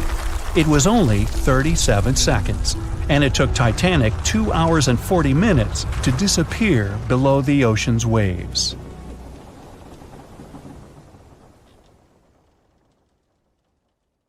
The unsinkable Titanic didn't go down peacefully, which made finding its final resting place all the more difficult. The world-famous RMS Titanic sank in 1912, but was only discovered in 1985 on a secret mission. Although people back in the early 1900s had the approximate location of where the Titanic was, they didn't have the right technology to find it. As it went under, the ship sent several CQD signals, standing for Come Quickly, Distress, to a nearby ship named Carpathia. Come at once, we have struck a berg. It's a CQD, old man, were some of the final words transmitted from the Marconi wireless on the ship. These Morse code messages were also what made the first research missions to the wreck possible. RMS Carpathia found the lifeboats filled with Titanic survivors, but the world also desperately wanted to see what became of the famous liner. Fast forward to 1953. That's when the first serious attempt to find the Titanic wreck happened. A man named Risdon Beasley tried using a loud eruptive device to locate the ship. It sounds weird, but there's science to back it up. When dynamite goes off, the waves from the detonation hit the bottom of the ocean floor. With the help of sonars, scientists would be able to locate if there was anything solid at the bottom of the ocean. But Beasley had no luck. Another 20 years would pass before oceanographer Robert Ballard would make his attempt to locate the Titanic. Ballard had a bit more luck than Beasley. Over the previous years, underwater technology had gotten more funding and so worked much better. He tried it the first time in 1977. Ballard partnered with the Woods Hole Oceanographic Institution on a mission to map the ocean floor. While the institute hired him to test out their new mapping technology, Ballard's intention was to go a little further and find the Titanic wreck. In the middle of this new technological ship, there was a hole that allowed for a long pipe to be extended into the water just above the ocean floor. Attached to the end of this pipe, Ballard installed a pod with sonars and cameras. They thought they were in for something big, and so they took the ship to sea to run some tests. That's when, on a trial run, adversity struck. The drill pipe broke, sending all of their expensive material to the bottom of the ocean floor, just like the Titanic. When Ballard failed, another important character came into the story, a man named Jack Grimm, an eccentric oil tycoon.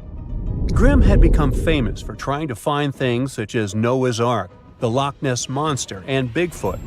He also tried to prove the hollow Earth theory, that says that the interior of Earth is entirely hollow and hosts underground cities and nations.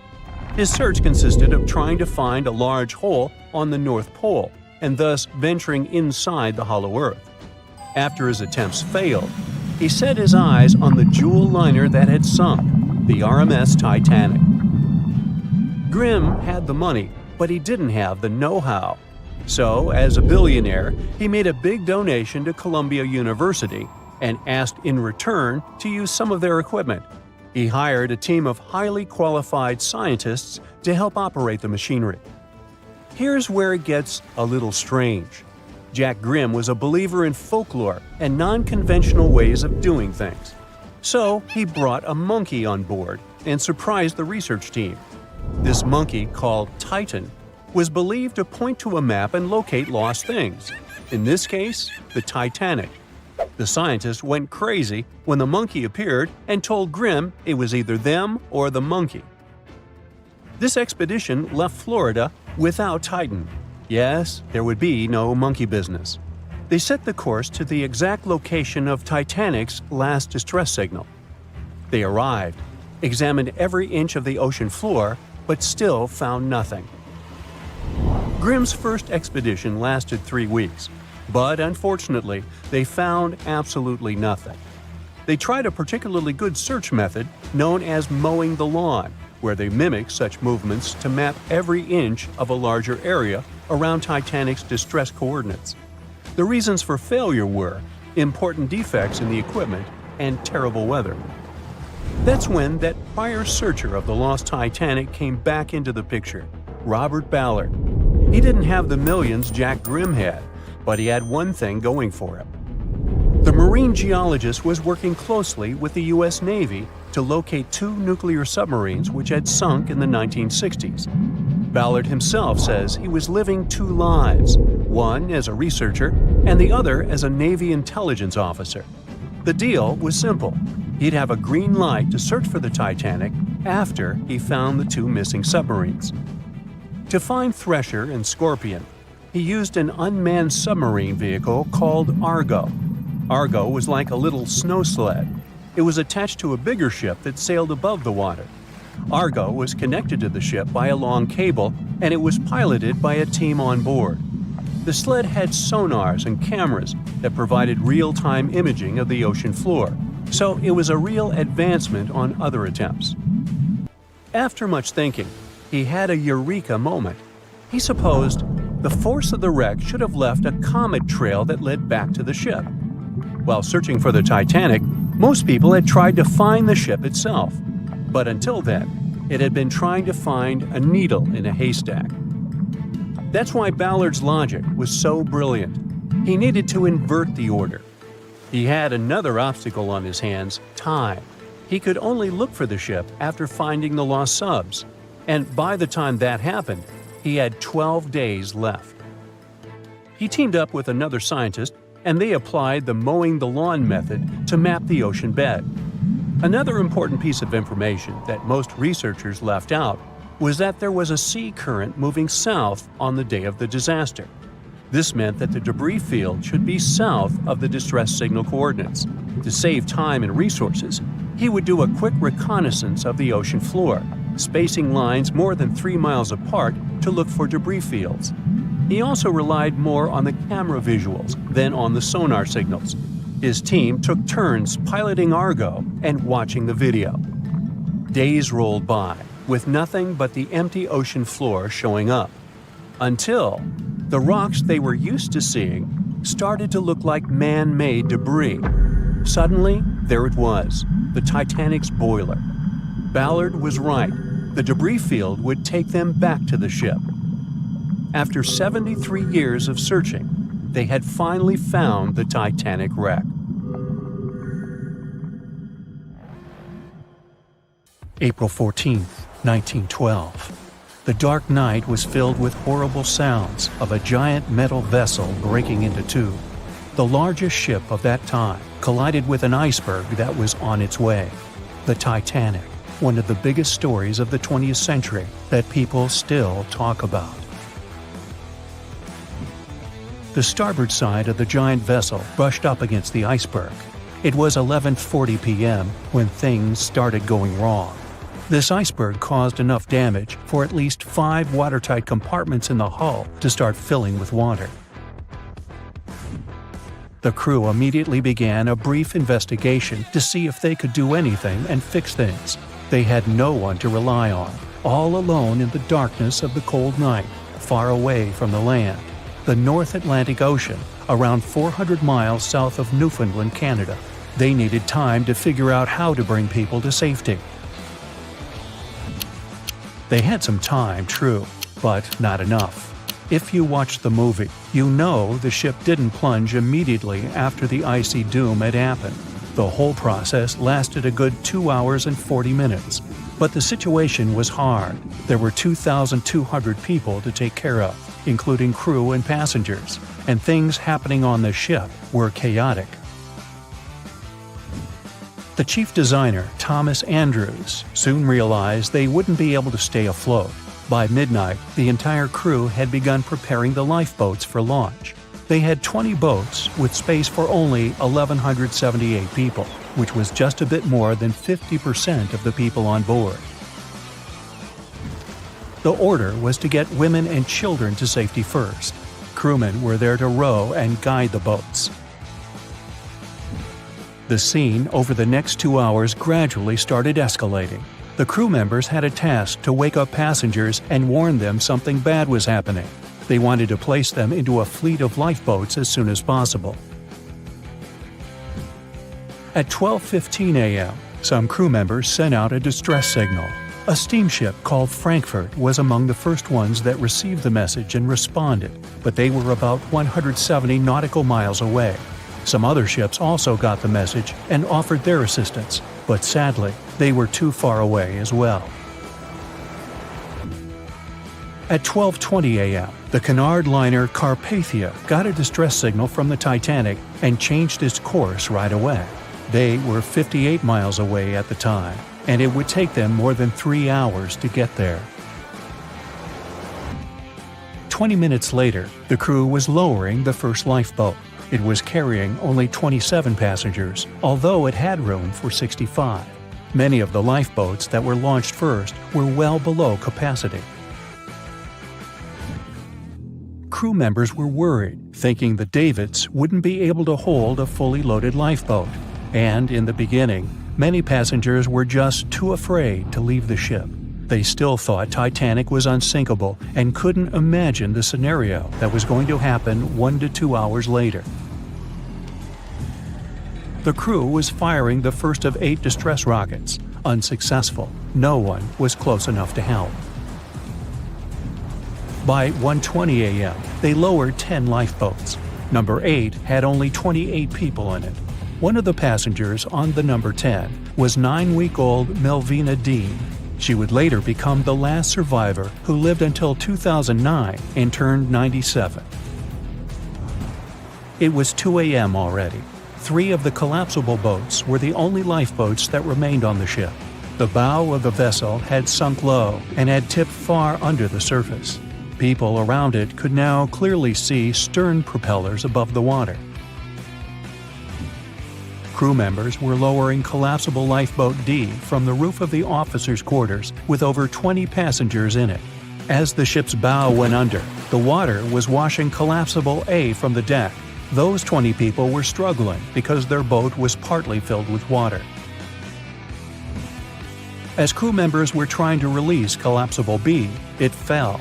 Before they righted it, the water swept it off the ship. 30 passengers still managed to find safety on the overturned lifeboat. At 2:17 a.m., the ship's wireless operator decided to transmit one last distress call. A minute later, the light on the ship finally went out. Titanic and all left on board plunged into darkness. The bow continued to sink, and the stern was rising higher above the surface, which placed great strain on the midsection. Horrible sounds were filling the night. Titanic, this massive, legendary ship so many people placed their hopes in and were excited about, broke into two between the third and fourth funnels.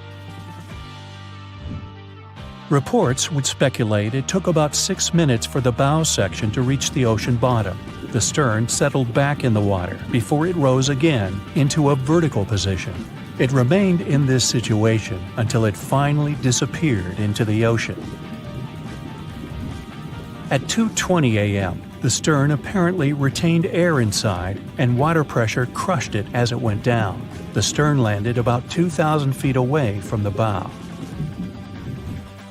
People consider the Titanic the fastest ship in the world. They thought it was unsinkable because 4 of its compartments could be flooded, and that still wouldn't cause a critical loss of buoyancy. Its life was problematic since its beginning. While the ship was leaving port, it moved within a couple of feet of the steamer New York. It managed to safely pass by, which was a huge relief for all those worried passengers massed on the ship's decks. Titanic sailed off on the 10th of April. Its first journey was across the highly competitive Atlantic route. On the launch day, the Titanic became the biggest movable object in the history of humankind, 882 feet long, 92 feet wide. Not that big if you compare it with today's ships. The biggest cruise ship in the world today is Royal Caribbean's Symphony of the Seas, which is roughly 5 times the size of Titanic. If you put that ship in a vertical position, it would be nearly as tall as the Empire State Building, which is 1,250 feet without antennas. But Titanic was a huge attraction back in its time. At one moment of their journey, they stopped in France, after which they made another stop in Ireland. Once the final passengers boarded, the massive ship set out at full speed for their final destination, New York City. 4 days after the beginning of its journey, Titanic failed to divert its course from a huge iceberg, the story we all know about. Only 700 people survived, and most of them were women and children. The night was extremely cold, 1 hour and 20 minutes after Titanic had gone down to the bottom of the ocean. Survivors weren't even sure someone was coming to save them. Finally, they saw the light. It was Carpathia coming towards them. They came for the people in the lifeboats. The crew brought them aboard and pulled a handful of other passengers out of the water. Many ships tried to contact Titanic a few hours after it sank. Their messages were never returned. Later, when there was an investigation of what really happened, they discovered the Leyland liner California had been less than 20 miles away when Titanic was sinking. But the crew didn't hear the distress signals coming from Titanic because their radio operator was off duty. Countries from both sides of the Atlantic were shocked and horrified when they heard details of what happened to Titanic. They decided to make changes to ship operations, rules that would help avoid such events in the future. They held the first International Convention for Safety of Life at Sea, where they adopted rules for every ship to have lifeboat space for each passenger on board. Also, lifeboat drills became mandatory. They also decided to establish an international ice patrol. Its main role was to monitor icebergs in the North Atlantic shipping lanes. Ships also needed to maintain a 24-hour radio watch. Titanic wasn't built alone. Because of the size of this magnificent ship and all the new equipment it required, it would have been too expensive as a one-off. So the team built the Titanic alongside two sister ships, and both of them had eventful lifetimes. RMS Olympic came first. It was launched in 1910, and for a whole year was the biggest liner in the world. The Britannic was another sister ship that sailed for a while before it too ended down on the ocean bottom. But only Titanic became a legend and one of the most fascinating stories of modern history. The night was dark and scary. A few hundred people were sitting in lifeboats, not knowing what would happen next or what their lives would look like from that moment on. All they knew was the giant ship they had been sailing on just a couple of hours earlier disappeared in front of their eyes. They were alone, waiting for help. Is anyone even coming? They had no idea if the rest of the ships that were traveling relatively close to them had heard their call for help. There was nothing else to do but wait. The Titanic, an iceberg, and one night, April 14th, 1912. It's one of the most famous stories from modern history that everyone talks about, even now, more than 100 years later. The 16 lifeboats on board could only accommodate a little more than 50%, 1,178 people, of the total number of passengers that were on board. And many of them were still half empty. In one of them, there was a little 2-month-old girl, Milvina Dean, the youngest passenger on board the giant ship. Her parents had decided to leave England because they wanted to build a better life in the United States. Her father had some family in Kansas, and he hoped they could start their own business there. The Dean family didn't actually choose to be on board this giant legendary liner, but because of a coal strike, they got transferred there, so they boarded it at Southampton as third-class passengers. Milvina's father felt when their ship hit the iceberg on that cold and seemingly peaceful night. He immediately went up to investigate. When he saw that people were panicking and that the crew members were giving warnings on the actual danger of the situation, he rushed to their cabin to find his wife. He told her to dress the children and quickly go up on deck. The crew members gave the order to get the lifeboats ready and start transferring women and children there first. It was a chance for at least some family members to get to safety. Milvina, her mother, and her brother got in Lifeboat 10. They were among the first off the liner out of the 706 crew members and passengers who managed to escape the sinking ship. Later, the liner called Carpathia heard their call for help, came for the passengers, and took them to New York. Her father, unfortunately, stayed behind them and didn't manage to save himself. Milvina grew up in Ashurst, England, which wasn't far from where she set sail on the ship. She spent her life working as a secretary and an assistant in small businesses in Southampton. She never married. Milvina always used to say she never spoke about the whole Titanic thing because she remembered nothing about it, so she didn't want people to think she was just drawing attention to herself. But in 1985, a French-American team got together and located the wreck of the Titanic. It was around 370 miles east of Mistaken Point, Newfoundland, in water that was more than 2 miles deep. That's when they confirmed the ship split in two. For decades, people believed the ship sank in one piece. They thought the only significant damage was the damage the hull got from its contact with the iceberg. In reality, it broke in half, right between its third and fourth funnels.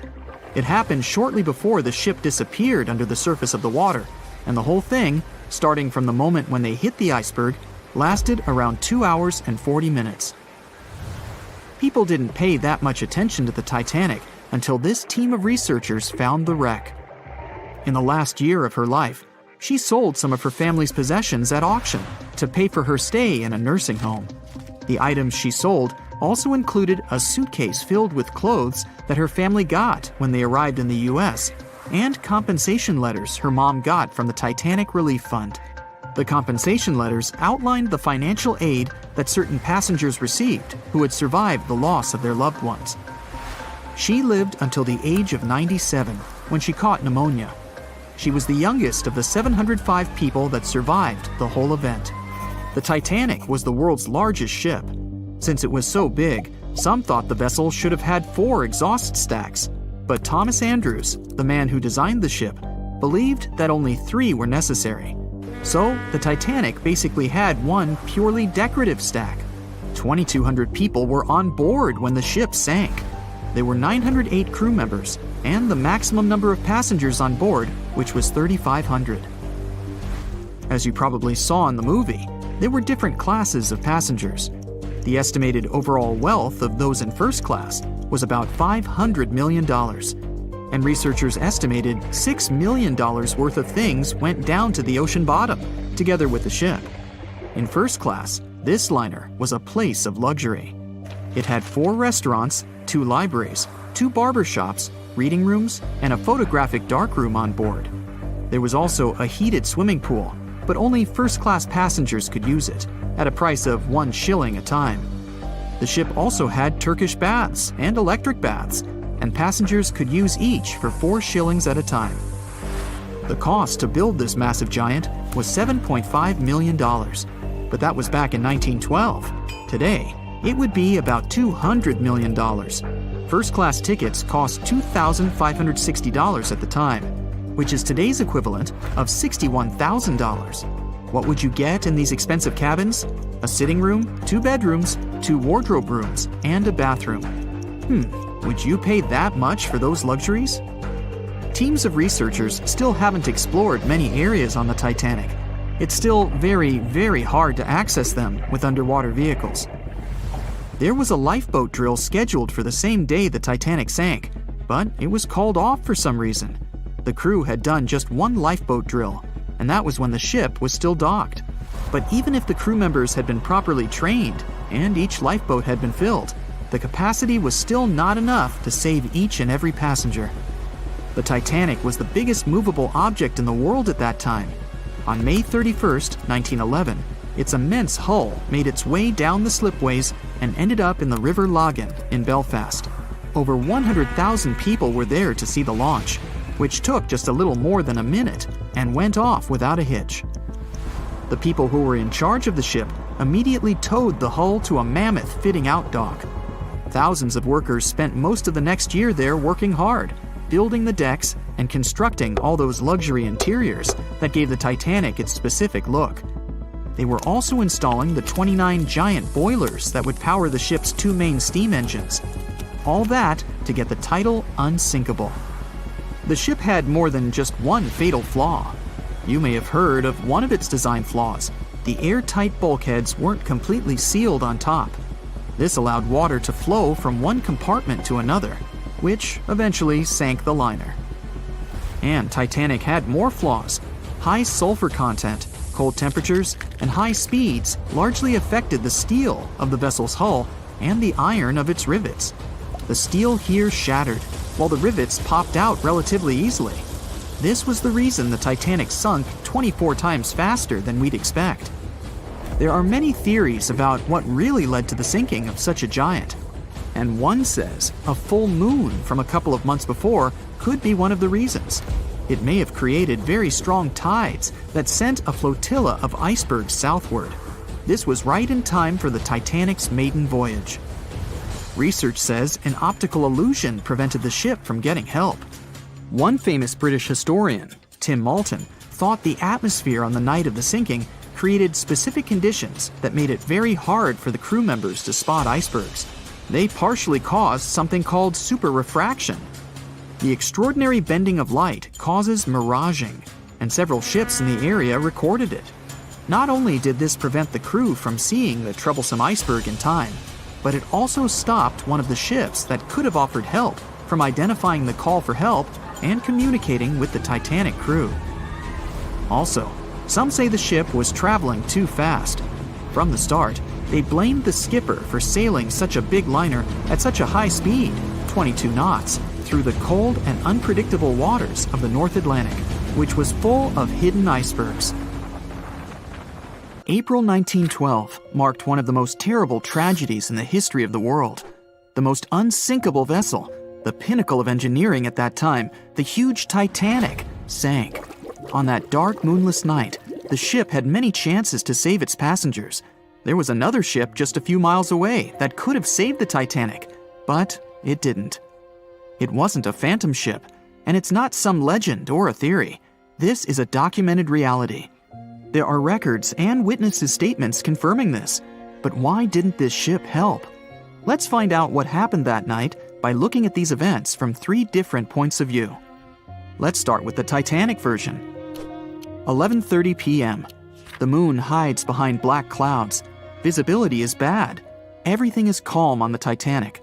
Under the captain's guidance, the communications operator stays in touch with the mainland through the radio. At this moment, some stranger breaks into the frequency, interrupting the operator's communication. It's unclear what this strange man wants and what he's talking about. The operator doesn't try to figure it out. He shouts at the guy, demanding him to disconnect. The connection is interrupted. At 11:40 p.m., the Titanic crashes into an iceberg. The ice breaks the hull. Water begins to flood the lower decks. Nobody is panicking yet. 20 minutes later, at midnight, the ship's crew sends a distress signal through the radio frequency. Few people understand how bad the situation really is. After 20 minutes, at 12:20 a.m., they start lowering lifeboats with passengers. At 12:25 a.m., they receive a response to the distress signal. This is RMS Carpathia. Their captain reports they're already sailing at maximum speed towards the Titanic. But the problem is that the crash site is 58 miles away. This means Carpathia will only be here in 4 hours. At 12:45 a.m., the sinking ship's crew release rockets into the air. These flares are one of the main reasons for the terrible fate of many passengers, but more on that later. 90 minutes later, the Titanic's deck breaks and the ship dives underwater. At 4:10 a.m., the Carpathia finally arrives at the shipwreck location. The crew members make heroic efforts to save all the people. They take 705 survivors on board. At this moment, another ship appears. It's SS Californian. The Carpathia sails towards the New York coast with all the people. The Californian floats in search of passengers and finds nothing but wreckage. The ship was only a few miles away while the Titanic sank into the icy water. The Californian could have saved these people, but did nothing. Its captain, Stanley Lord, made one of the most terrible acts that a sailor can allow. He didn't help a sinking ship. When the world found out about all this, they detested Captain Lord. They couldn't bring charges against him, and the trial didn't punish him. But his career was ruined entirely, as no other ship company would hire him. Despite this, he never confessed he had been guilty. Before he passed away, the captain said it hadn't been his fault. If this was true, then what happened there? This brings us to the Californian version. It's the night of April 14th. The Californian is sailing in the cold waters of the North Atlantic. The ship gets into a section with a lot of icebergs. At 10:10 p.m., Captain Lord stops the ship. It's too dangerous to move around this area, as they can damage the hull. At 11 p.m., the ship starts drifting. It's impossible to move in such conditions with such poor visibility. The captain knows that the Titanic is coming here, so he orders the radio operator to warn the ship about the danger. Radio operator Evans turns on the receiver and tries to contact the Titanic. He spends about 30 minutes on it. The connection is finally established. At this moment, the Titanic radio operator is speaking with the mainland. Evans interrupts this conversation and tries to warn the ship about icebergs. The operator doesn't understand Evans' words. He's annoyed because Evans broke into the channel so brazenly. He shouts at Evans and cuts the connection. Tired, Evans turns off the receiver and informs his superiors about the incident. It's still a mystery how the captain reacted to this news. He probably thought the Titanic knew about the danger. He lets Evans go to bed. If Evans hadn't turned off the radio and waited 1 hour, he would have heard a distress signal from the Titanic. But you shouldn't blame him. At this point, he has no official reason to stay at the transmitter. Evans is too exhausted and can't fight drowsiness. So, Evans goes to bed. The Titanic begins to sink. Its captain sends a distress signal. The operator on board the Carpathia catches it, but the Californian doesn't, since the receiver is turned off. Captain Lord can't sleep. He feels that something is wrong. Meanwhile, the Titanic is rapidly sinking under the water. The captain gives the order to launch rockets into the air. And here is where one of the critical mistakes takes place. They release warning lights, but they are not red. The crew forgot to take red rockets on board for some reason, so they lit up the sky with a bright white light. If you need to send a distress signal, you need to release red lights. Captain Lord sees these lights, but doesn't perceive them as a cry for help. It can't be that there are no standard red rockets on such a massive ship as the Titanic. But, unfortunately, it can. Captain Lord thinks the Titanic is sailing away. Perhaps there is some unknown reason behind those white lights, but he doesn't really know. So, Captain Lord has no idea that the Titanic is sinking. He still decides to contact the ship, but this time, not through radio communication.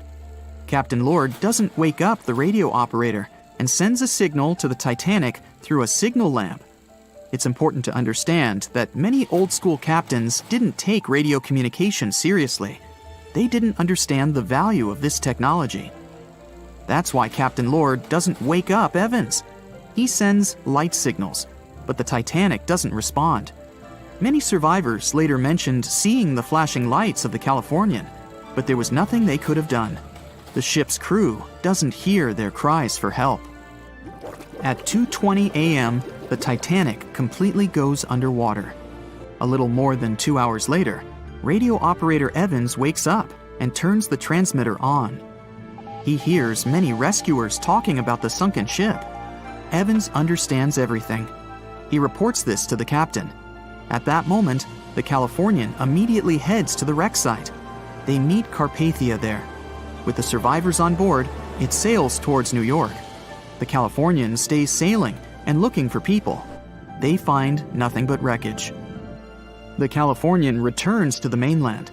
The news about the ship that could have saved the Titanic is spreading all over the country. The trial begins. Captain Stanley Lord and the crew tell their version. They say their ship had been standing still. Many people don't believe them, and some of the surviving passengers claim to have seen the Californian sailing by. Still, the judge declares them innocent. 1962. Captain Stanley Lord is a very old man. He calls a notary to confess something. The captain makes his last remark about this case. He swears he's not guilty. But if it wasn't the Californian sailing past the Titanic at that moment, then what? The Samson theory could answer that question for us. The sealing ship Samson is sailing in the cold waters of the North Atlantic. The crew aren't sleeping. They carefully study the surroundings, but not because they're afraid of icebergs. They're scared of meeting with the U.S. Coast Guard. The Samson ship's crew catch seals, which is illegal. At 12:45 a.m., Samson's captain sees white signal rockets. The team is sure it's the Coast Guard. They turn off the lights and sail away. It's dark, so they don't notice the sinking Titanic. They return to the coast of Iceland and hear about the disaster. They realize they have abandoned the drowning passengers. The nephew of one of Samson's crew members reads about this story in his uncle's diary. The nephew asks for permission to publish these recordings. All the people realize that Captain Lord wasn't guilty, but unfortunately, he didn't live to see this moment. Actually, it's still unknown who is guilty in this story. 2 ships were nearby the Titanic. Their captains were adequate people. They would have helped save all the passengers. Their fault was that they couldn't understand what the Titanic wanted on that dark night. Someone forgot to put red flares in the box. This small but fatal detail was one of the leading causes of the tragedy. Can you guess how many theories of the Titanic's sinking exist? Right, loads, including a theory of my own, which I'm going to share with you today. And then you can decide which one seems most likely to you. One Piece theory. The very first version of the events was the One Piece theory. It's very simple and basically claims that the sinking happened without any breakups. 2:15 a.m., the ship collides with an iceberg.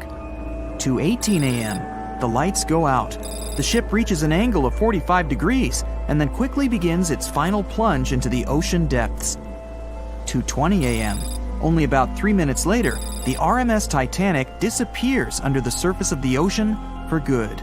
The liner doesn't break, it just goes down as a whole piece. Of course, this can't be true. In April 1912, the Titanic was not only the largest ship in the world, but also the largest ship ever built. It's hard to believe that such a heavy vessel could have gone down without breaking. That's just impossible. Well, I mean, you can't blame the theorists. Before we found the wreckage, there were no other theories. Wait a minute, or were there? The day after the disaster, the survivors gave their interviews. They talked about what had happened, and some of them claimed that the ship had actually broken in two when it had been flooded. For example, Jack Thayer, a 17-year-old boy, outlined the sinking as he remembered it, and L.D. Skidmon drew a sketch based on his description. The picture clearly showed the ship breaking in half. But no one believed Jack or other witnesses. There was no evidence, so their claims were received with a grain of salt. But in 1985, things changed. First breakup theory. That's when Robert Ballard found the wreckage of the Titanic in the depths of the ocean. When people saw the wreckage, it became clear that Jack and the other survivors had been right. The Titanic did indeed break in two when it sank. So it's time for a new theory. 2:15 a.m. The keel breaks, the starboard list eases, and the hull continues to bow and crumble. 2:17 a.m. The galley sections break off. The towers immediately drop under their own weight. The lights go out. The stern is pulled into the air. The bow breaks off and starts sinking. The aft is barely hanging on to the starboard side of the stern section superstructure. The stern section slowly lists over to port as it begins sinking again. It rises up one last time and pivots in a semicircle as it sinks. It all sounds pretty convincing, right? But people began to find plot holes in this theory. For example, the Titanic couldn't have held together until it reached such a high angle. The breakup would have had to begin much earlier. This only meant there was still a vast field for research and speculations. So people started to come up with their own possible scenarios. How about we look first at the ones no one likes? V-brake and Aaron 1912 V-brake. According to the first breakup theory, the Titanic reached a high angle, and the weight of its unsupported stern caused it to crack from the top down. But it's physically impossible. So, are there any other ideas? In 2006, Roger Long, a naval architect, decided to research a so-called V theory. 2:17 a.m. The breakup begins at a shallow angle, perhaps as little as 11 degrees. The upper structure fails and starts to crack. At this moment, only its double bottom is holding the Titanic together, but it starts to bend under the strain too, failing the ship. Water is pouring through the crack. It increases the weight in between the two sections, bending the Titanic the other way and pulling it into shape somewhat resemblant to the letter V. The upper decks get mangled and bent together. The bow heads for the bottom, and the stern is the last to sink. This theory has since been disproven many times, though. Roger Long believed it because the broken edges of the upper decks in the Titanic's bow section were all mangled and crushed. However, we have learned that it happened because of the so-called hydraulic downburst, the force of the water crashing into the deck as the Titanic hit the ocean floor. Another V-brake theory states that the bow had risen out of the water after the break. This theory was mainly peddled by one former Titanic enthusiast. But not only has this theory been proved to be physically impossible due to the bow's incredible mass, it was also inspired by incorrect information. Remember Jack Thayer? Well, it was based on his sketch and the words of a couple of passengers. But the truth is, none of them had ever seen the Titanic break down like this. Jack himself even stated in an interview that the sketch was completely out of context to what he had actually seen. It was drawn by a passenger on the Carpathia, the ship that received the Titanic's distress signal and came to its aid. It couldn't be used as evidence. Now that we know this, let's move on to the theories that most people believe in. James Cameron's banana peel theory. Who hasn't seen the legendary movie about the Titanic, right? It became the leader of the 70th Academy Awards ceremony in the number of nominations and awards, and deservedly so. But did you know that James Cameron had been interested in the Titanic for many years and studied the ship's history? His books and research are very detailed, and he even came up with his own version of the events. It's called the banana split theory, and this is actually what you could see in the movie. Here's how it goes. The Titanic reaches a 23-degree angle and fractures down to the keel. The double bottom acts as a hinge as the stern falls down. When the double bottom fails, the bow and the stern separate. The stern lists to port, standing vertically, and then begins to go underwater. This theory is the most scientifically accurate one, along with Roy Mengat's theory. Wait, who's Roy Mengat? Mengat theory. Roy Mengat was an engineer who came up with the most plausible theory for the time being. 2:17 a.m. The lights go out on the Titanic. At this moment, the ship is at an angle of 20 to 23 degrees. Suddenly, the vessel snaps in two just around the third funnel. It causes the stern to settle into the water. The keel fails first. The draft and lower hull are crushed and break apart. Water surges into the bow and stern of the ship through the huge cracks, causing the bow section to sink beneath the waves. The stern rises up to the angle of 70 to 90 degrees, and then it sinks too. This theory seems to make the most sense, but it's quite controversial. The survivors who saw the breakup stated that the stern had settled back with the bow completely missing. Mengat's theory, however, contradicts that statement, while James Cameron's scenario takes this into account. Are you thinking what I'm thinking? The truth must be somewhere in the middle. My version. Now, as promised, I'll provide you with my version of the events. Well, it's not really my theory, more like a combination of Roy Mengat's and James Cameron's ones. I believe that James Cameron was right about the breakup. 2:17 a.m. The ship is at a high angle. The lights go out. Then it snaps into two pieces. The bow starts sinking. The double bottom is still attached to the stern for a minute or so. Once the double bottom fails, the two parts separate and the bow goes down.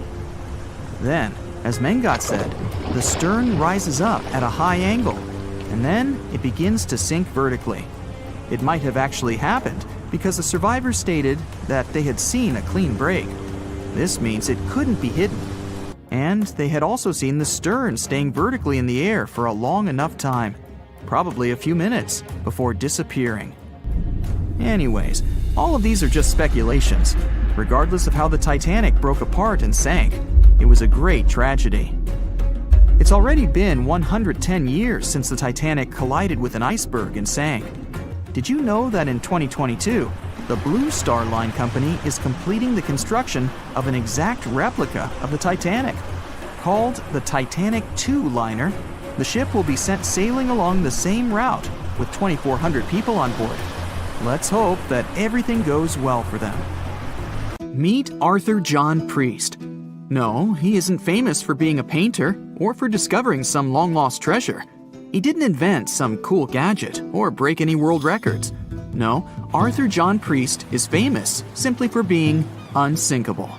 Proving one can be both lucky and unlucky at the same time, Priest was involved in and survived several mishaps at sea, including the fateful maiden voyage of the Titanic. Priest was not a rich man interested in sailing for pleasure. He was part of the working class, employed as a stoker or fireman, stuck for hours within the hot bowels of large steam-powered vessels. His job was dirty and difficult. He was responsible for keeping the furnaces lit, feeding them coal to ensure enough steam was produced for the engines to work. He had to be careful about not overheating the system or setting fire to the whole ship. The furnaces had to be carefully watched and constantly fed. He breathed it all in a while, working and fighting with the sweat and the dirt. He would often work shirtless because of the heat and was always covered in black coal dust. And when he finally had a break, his shared living quarters were nearby in the same part of the ship. He must have been good at his job, though, because he had no trouble finding work. But wherever he went, bad luck seemed to follow. The first incident was a mild one. As a young man, Priest worked on the RMS Asturias. The passenger liner first set sail in 1907, traveling between Southampton in the UK to Buenos Aires in Argentina. At some point during its maiden voyage, the ship suffered a small collision. The damage was bad enough that the ship returned for repairs. Thankfully, there were no reports of any serious injuries. Priest, unfazed, simply went to work on another ship, but his bad luck lingered on the Asturias. In 1914, the Asturias became a hospital ship, helping care for sick men and women around Europe while bringing them home to England. But in March 1917, at just around midnight, the ship was struck by a foreign object. Its hull was breached and the engine room flooded. The captain ordered everyone to abandon the ship, sending crew, patients, and health staff scrambling for the lifeboats. The vessel was still moving, powering through the water because the main controls, located within the flooded engine room, could not be turned off. The captain refused to leave the ship while people were still trying to escape. He was able to aim the Asturias towards Bolt Head, where it finally hit land and couldn't sink. The remaining lifeboats were lowered and the final survivors made it to safety. When they studied the damage on the ship later, the Asturias was declared a total write-off. It might be hard to pin this particular disaster on Priest. After all, he wasn't even on the ship at the time. But it seemed that many of the ships on which he served were destined for trouble. His bad luck followed him to his next job on the RMS Olympic, a massive ocean liner. The Olympic was big. In fact, it had been designed and built as part of the fleet that included the Titanic. But with size came sacrifice. The Olympic was great at moving in one direction, but very difficult to handle when it needed to turn. It was September 1911. The Olympic was trying to alter its course. The Hawk, a smaller ship sailing nearby, didn't give the larger vessel enough room to maneuver, and the two slammed into each other. Because the Hawk was engineered to deal with potential confrontations when out at sea, its reinforced bow tore through the Olympic. Two large gashes appeared on the ocean liner's side. The propeller shaft was badly twisted, and worse, the ship began to take on water. Somehow, the Olympic made it to shore without sinking, and nobody was seriously hurt. Priest had no idea that this was just a small taste of what his future held for him. He next found employment on a brand new ship, a better ship, an unsinkable marvel that was said to be the biggest vessel to have ever been built. Yes, he was going to work on the Titanic. And what a job! It took 29 boilers, requiring 850 tons of coal a day to produce enough steam to power the Titanic. Priest was just one of 150 stokers toiling away in the ship's underbelly, keeping those fires burning day and night. He made around $30 a month. But on April 14th, 1912, he would find himself flung from a world of extreme heat to one of blistering cold. At approximately 11:35 p.m., the crew spotted an iceberg. The Titanic tried to avoid it, but the alarm had been sounded too late. 5 minutes later, the two collided. The iceberg tore through the hull, and the once watertight compartments inside were badly ruptured. As the cold Atlantic water flooded in, the ship began to sink. Distress signals were sent, but the closest ship, the Carpathia, was over 3 hours away. In the dark of night and stuck in the middle of nowhere, the crew and passengers panicked. Those who could scrambled for the lifeboats. Others jumped into the icy waters. In total, only 706 survived that terrible night. Priest, at the time of the collision, was down in the ship's lower quarters. He was on break, relaxing from a hard day of work. And as the ship went down, so did his chances of survival. He and his fellow workers were in the most dangerous position on the ship. They had to make their way through a maze of corridors and gangways, some of which were flooded, in a mad dash to the deck. And then they faced the frigid water, jumping in and desperately swimming to safety. The ocean was so cold that Priest even suffered frostbite before finding his way onto a lifeboat. He was one of only 44 stokers to survive that night. After an experience like that, most of us would never set foot on a boat again. But Priest had to work. His next job also ended in disaster. He was offered employment on the HMS Alcantara. It went down in 1916, and Priest was again one of the few to make it to safety. He was badly wounded in the process. But he kept pressing his luck, and his next job as a stoker may have felt eerily familiar. He would be working on a ship built by the same people behind both the Olympic and the Titanic. And this ship, named the Britannic, was the biggest of the three. It was also believed to be a superior vessel, fitted with new safety features after the Titanic sank. For example, it had 48 open lifeboats, 46 of which were the largest ever used on a ship before. 2 of these were even motorized and equipped with special communication devices. The good news? The Britannic survived its first trip without incident. It was already doing better than the Titanic ever did. However, on November 21st, 1916, the Britannic was shaken by a loud explosion while traveling through the key channel in the Aegean Sea. The hull was damaged, and some of the compartments began to fill with water. But, unlike the Titanic, the Britannic had been designed for just such an emergency. It had been fitted with 5 watertight bulkheads. Intact, these would help keep the ship safe and floating for a much longer period of time. But there was one issue. Portholes along the lower decks had foolishly been left open. As the ship tilted, the portholes let in water, which flooded the Britannic and hastened its descent into the sea. This effectively made those watertight bulkheads useless. The ship was going down fast, much faster, in fact, than the Titanic had sunk. 35 of the lifeboats were successfully launched, saving most on board. Of the 1,066 passengers and crew, 1,036 survived. Priest, his luck intact, was one of them. And yet, he still wasn't done with a life at sea. He accepted a position as a stoker on the Donegal. It was a smaller passenger ferry that had been converted for use as a hospital boat. In April 1917, it was struck by a foreign object while fleeing an unsafe situation, and though he suffered from a head injury, Priest was again one of the survivors. It took experiencing 2 collisions and 4 sinkings before Priest was finally ready to retire. In fact, he reportedly said he only gave it up because no one wanted to sail with him. Can you blame them? He would live out the rest of his life on dry land in Southampton, England, with his wife Annie and their 3 sons. But Arthur John Priest would always be remembered as the unsinkable stoker. It was September 12, 1990. In those times, way before instant messaging and Zoom calls, a little girl was looking for pen pals. Zoe was aboard a ship from England to Belgium on vacation with her parents. She was only 10 years old at the time, but was a very clever schoolgirl. She took a piece of paper and started putting some words together. She introduced herself, then wrote about how she liked ballet and playing the flute and the piano. Of course, she couldn't help but mention her 2 adored pets, a little hamster she called Sparkle and her fish Speckle. She also put down the address at which she could be reached in case someone was interested in writing back to her. But alas, she was at sea. Who could she send this message to? An interesting idea came to her mind.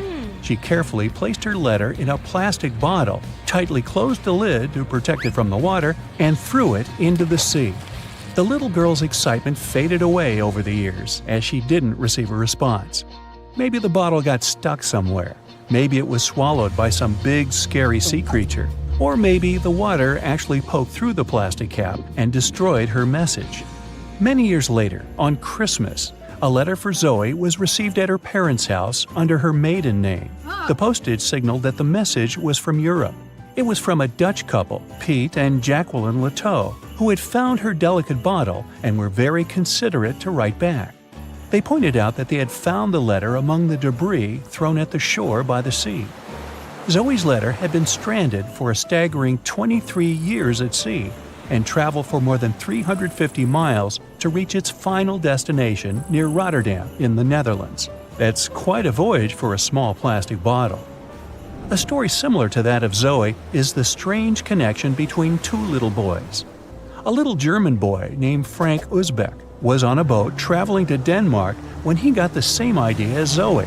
He was 5 years old at the time he put together a message and threw it into the unknown. The year was 1987. He got his response years later when he was 29. His letter, just like the one Zoe would send a couple of years later, had been at sea for 24 years. His message was found by a boy named Daniel Korotkin while he was on a walk with his parents on the Koronian Spit near the Baltic Sea. Daniel was lucky that his father knew enough German to translate the message. The unlikely friends eventually met via video call in 2011. Not all message-in-a-bottle stories have been explained away.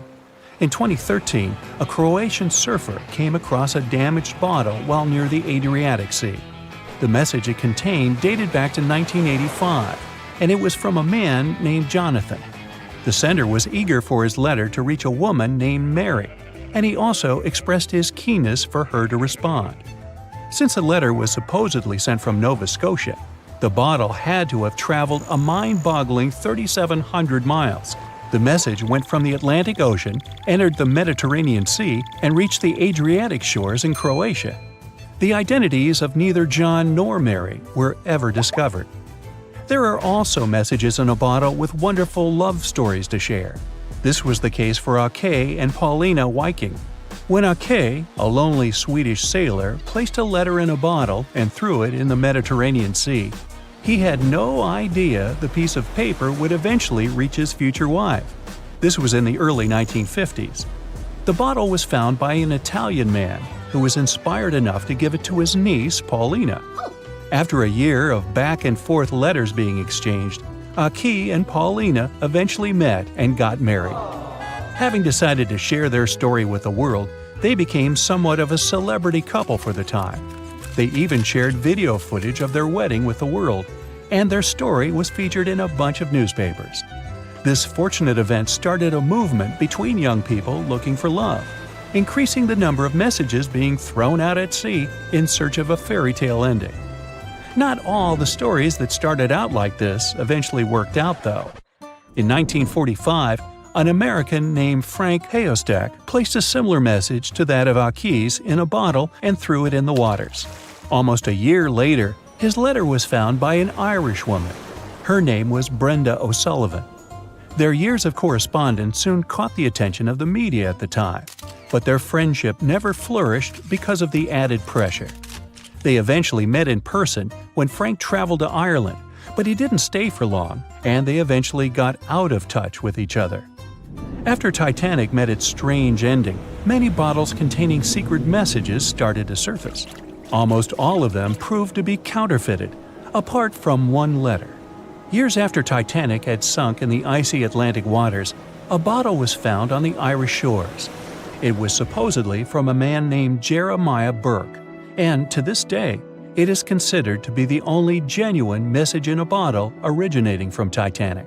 The piece of paper simply stated the sender's name and the location, the Titanic, accompanied by the word goodbye. Since the date has washed away, it's difficult to estimate whether the note was sent before or after the ship had hit the iceberg. The common understanding is, however, that since Jeremiah was looking to relocate to the U.S., he was merely sending his last symbolic regards to his family and friends back in Ireland. This simple way of meeting and sometimes corresponding with people has turned into a hobby for a man from a Canadian province named Prince Edward Island, located east of the U.S. state of Maine. This man, Harold Hackett, claims to have sent over 4,000 bottles into the Atlantic Ocean since 1996. He also claims to have received many responses from all over the world, including letters from people in Europe, like France and Germany, but also from the Bahamas or even Africa. This unlikely pastime earns him about 150 Christmas cards from his pen pals each year. To this day, he refuses to add his phone number to any of his letters. This way, he ensures that if people ever want to contact him, the only means of doing so is via a written letter. He's also studied the best times to send the messages in the water based on the direction of the winds and the currents. Now, some bottles spend a whole lifetime at sea after being cast away by their sender. It was the case for a British man that wrote a message and placed it into a bottle before throwing it in the English Channel in 1914. His name was Thomas Hughes, and he wanted to direct the message to his wife, but was polite enough to write a letter to whoever got their hands on the bottle first, asking them to redirect the piece of paper accordingly. The bottle didn't reach his wife, since it was found 85 years later on the Essex coast. The man that stumbled upon the bottle was kind enough to reach out to the family and place the message in possession of Thomas's daughter. And 85 years isn't the longest time for a small bottle to be cruising the waves. A scientist named Hunter Brown was studying currents in the North Sea when this idea came to his mind. He placed the same message in almost 2,000 bottles and requested the unlikely recipient that they write back with the location of their discovery. He thought this method would help him better understand the layout of the North Sea currents. A bottle was found about 11 miles from its original departing location after 97 years. To this day, more than 300 of the original bottles relating to Hunter Brown's project eventually made it to the shore. Not all of the messages that were found in bottles got replied to via physical letters. Oliver van de Walle threw a bottle containing a letter on the English coast while he was on vacation with his family. He was 14 at the time. 33 years later, a woman reached out on Facebook claiming she had gotten his message and tracked him down through his social media profile. At first, he hardly remembered having placed the letter in the bottle, but he eventually recounted the events, even the fact that he sealed the bottle with candle wax to make sure it was leak-proof. And then there's Christina Aguilera and her bottle. No, wait, hers is about a genie in a bottle. Okay, never mind. Staying in the water that's 70 degrees Fahrenheit for a long time definitely won't do your health any good. A water temperature of 50 degrees Fahrenheit is a nightmare. It feels much colder than the air of the same temperature. The passengers of the Titanic were in 28 degrees Fahrenheit water. Can you imagine how cold it was? Even the iceberg that the Titanic met was warmer. The water didn't freeze because of the high salt content. But what if the temperature had been higher? What if the Titanic had sunk in warm water, say 120 degrees Fahrenheit? Theoretically, this could have happened had the waters of the North Atlantic met a warm undercurrent from the southern part of the ocean on disaster day. But this heat wouldn't have been enough. The ocean area is too vast, and the temperature is too low at night. The warm undercurrent alone wouldn't have made a difference for people who were overboard. But if the Titanic had sunk in another place at one particular moment, perhaps then all people could have been saved, thanks to an incredible natural phenomenon. Now, on board everybody, our voyage to a parallel universe begins. It's a moonless night on April 14th through 15th. The Titanic crashes into an iceberg. Icy water floods the lower decks. The captain sends a distress signal. The nearest rescue ship, Carpathia, is 58 miles away from the sinking Titanic. At maximum speed, Carpathia will get there in 4 hours. That's quite long, even in warm tropical waters, since your body loses heat anyway. The Titanic begins to sink. The crew downs lifeboats. Some of the passengers jump overboard. The ship is going under the water. There are no boats left, so you jump along with other passengers. It feels as if you got inside a huge iceberg. The water is so cold that it's hard for you to move. You can't even scream because there's no air in your lungs. But at this moment, you feel a pleasant warmth coming from the depths. The heat rises above your knees and waist, then reaches your neck. Finally, you regain control of your muscles and can breathe deeply. You notice that all the other passengers feel the same warmth. The water becomes a little hot. It makes you happy. But in a moment, horror replaces your delight. The ocean begins to foam. And not because of the high temperature, but because something is rising from the ocean floor. You hear a heavy, low sound coming from the depths. It's not a sinking Titanic, but something bigger. You can see a huge iceberg nearby. It's melting, and a huge chunk is breaking off from it. 1 million bubbles appear on the surface. Then you feel something hit you in the leg. Thousands of strange lightweight rocks are rising from below. There are also massive plates among them. People use them as lifeboats. You climb on one of those rocks and look at the ship. It doesn't sink, since all the water is bubbling and pushing the vessel up. You take one of the small rocks and understand everything. It's pumice. An underwater volcano has woken up right under the ship. Thousands of tons of volcanic rock are floating to the surface. When it erupts, its magma shakes the entire space, heats the water, and destroys the seabed. But it doesn't result in anything destructive on the surface. The enormous pressure of hundreds of millions of gallons of water suppresses the volcano's power. Molten rocks of the Earth's crust are pressed against the seabed, and pumice rises to the surface. And here's why it happens. The upper part of Earth consists of many solid parts, tectonic plates. These plates collide with each other and divide. And when one part separates from another, the magma immediately comes up. So, all volcanoes are these unstable fault sites. If the Titanic had sailed over one of these areas during an eruption, many passengers would have been saved. Back in the parallel universe, you notice the Titanic starts sinking again. The water is no longer bubbling.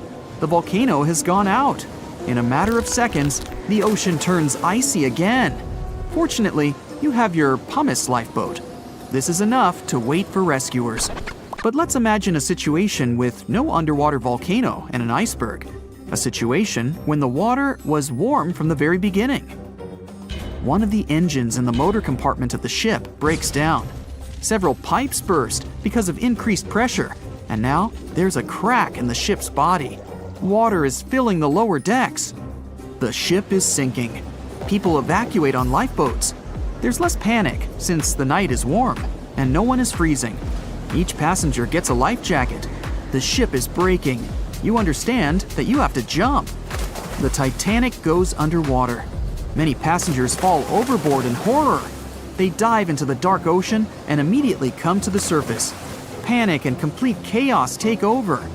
The ship disappears in the dark, and finally, it's all silent.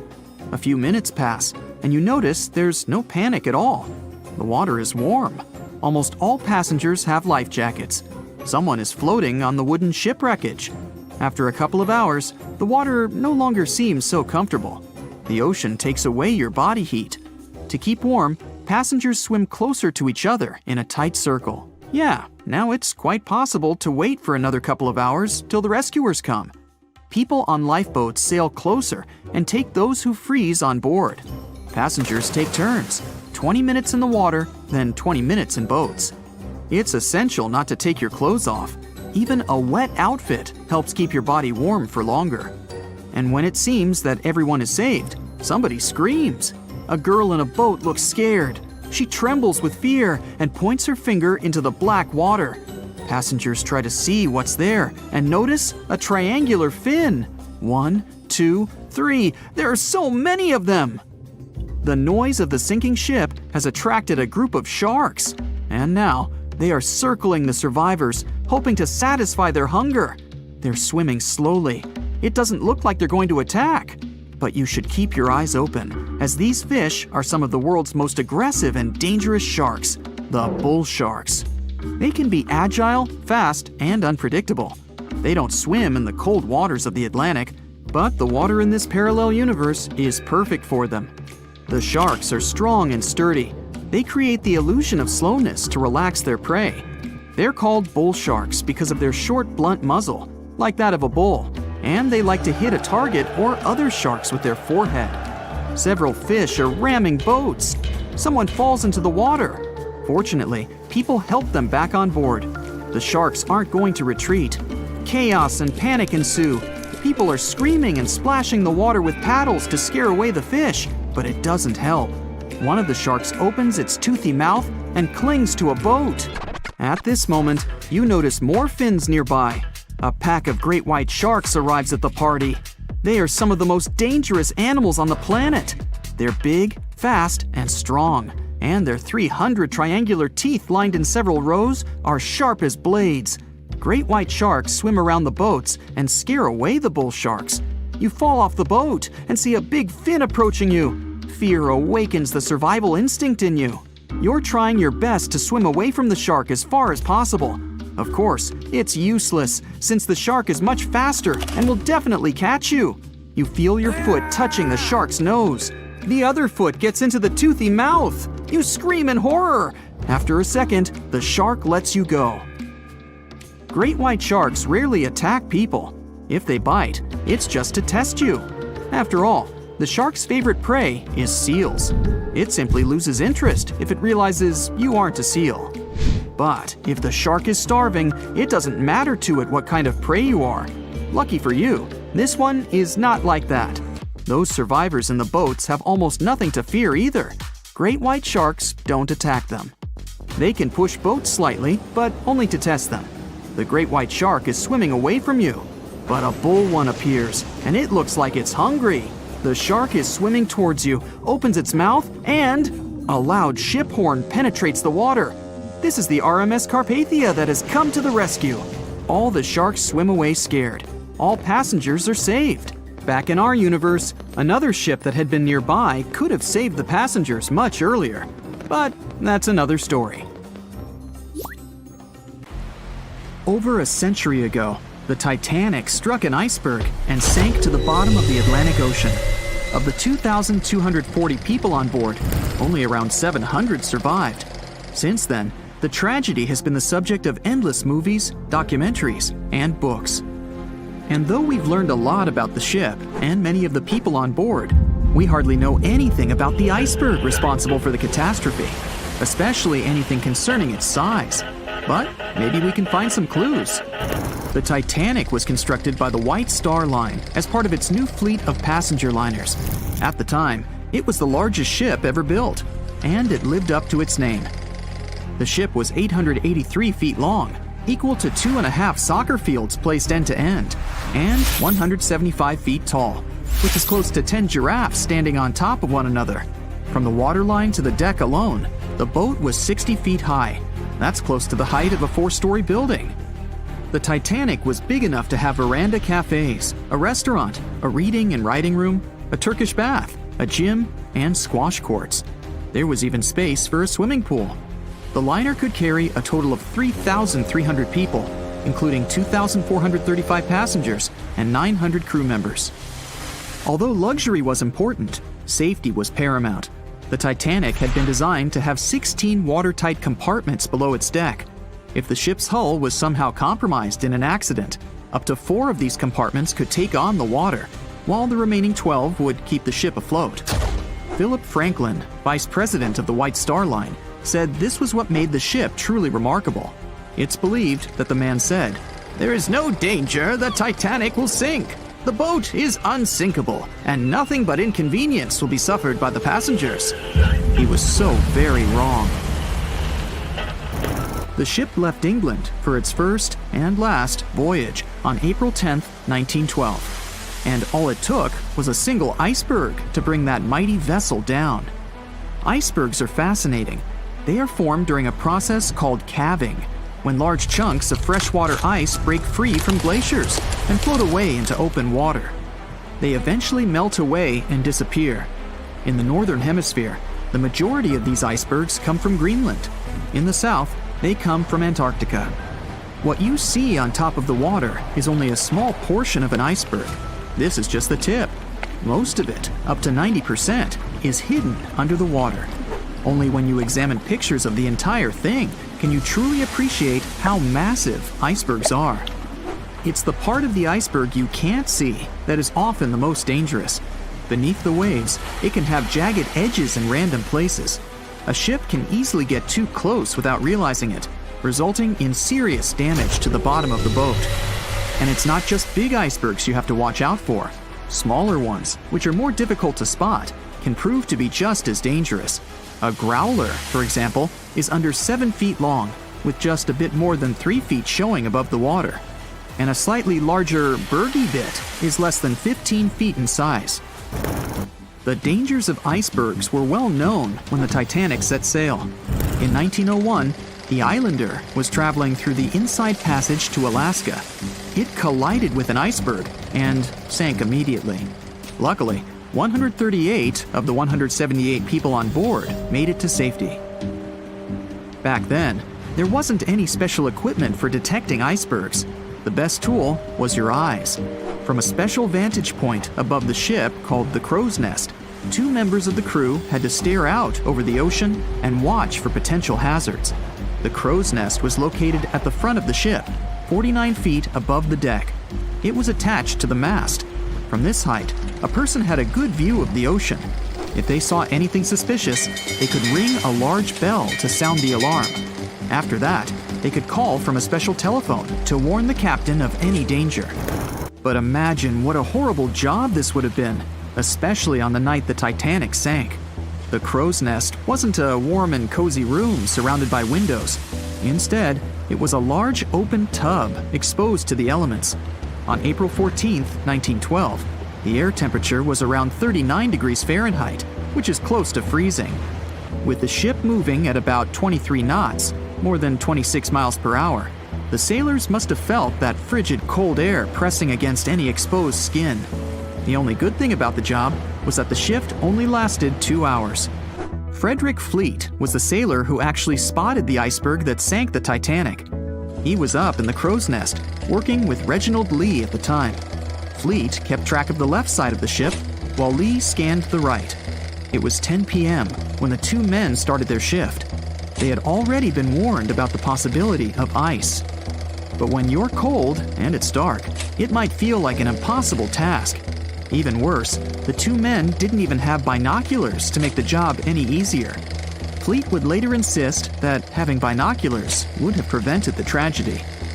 With about 20 minutes remaining on the job, the sailors noticed the iceberg. Fleet rang the bell, once, twice, and again. He then called up to the bridge to inform the crew. At first, the call seemed to come in the nick of time. The ship's engines reversed, and the massive ocean liner managed to turn. It wasn't enough to miss the iceberg, though. Ice showered down onto the ship's deck. The iceberg tore through the hull, and water flooded in. 2 hours and 40 minutes later, the Titanic was gone. And here we have clue number 1. The iceberg was big enough to be spotted with the unaided eye in the dark of the night without any binoculars. It was also tall enough for bits of ice to fall down onto the ship's deck. Since this all took place long before social media and smartphones, nobody on board would have been taking photos or videos at the time. So, of course, we don't have any footage of the actual iceberg. But there are photos of the possible iceberg from later that day.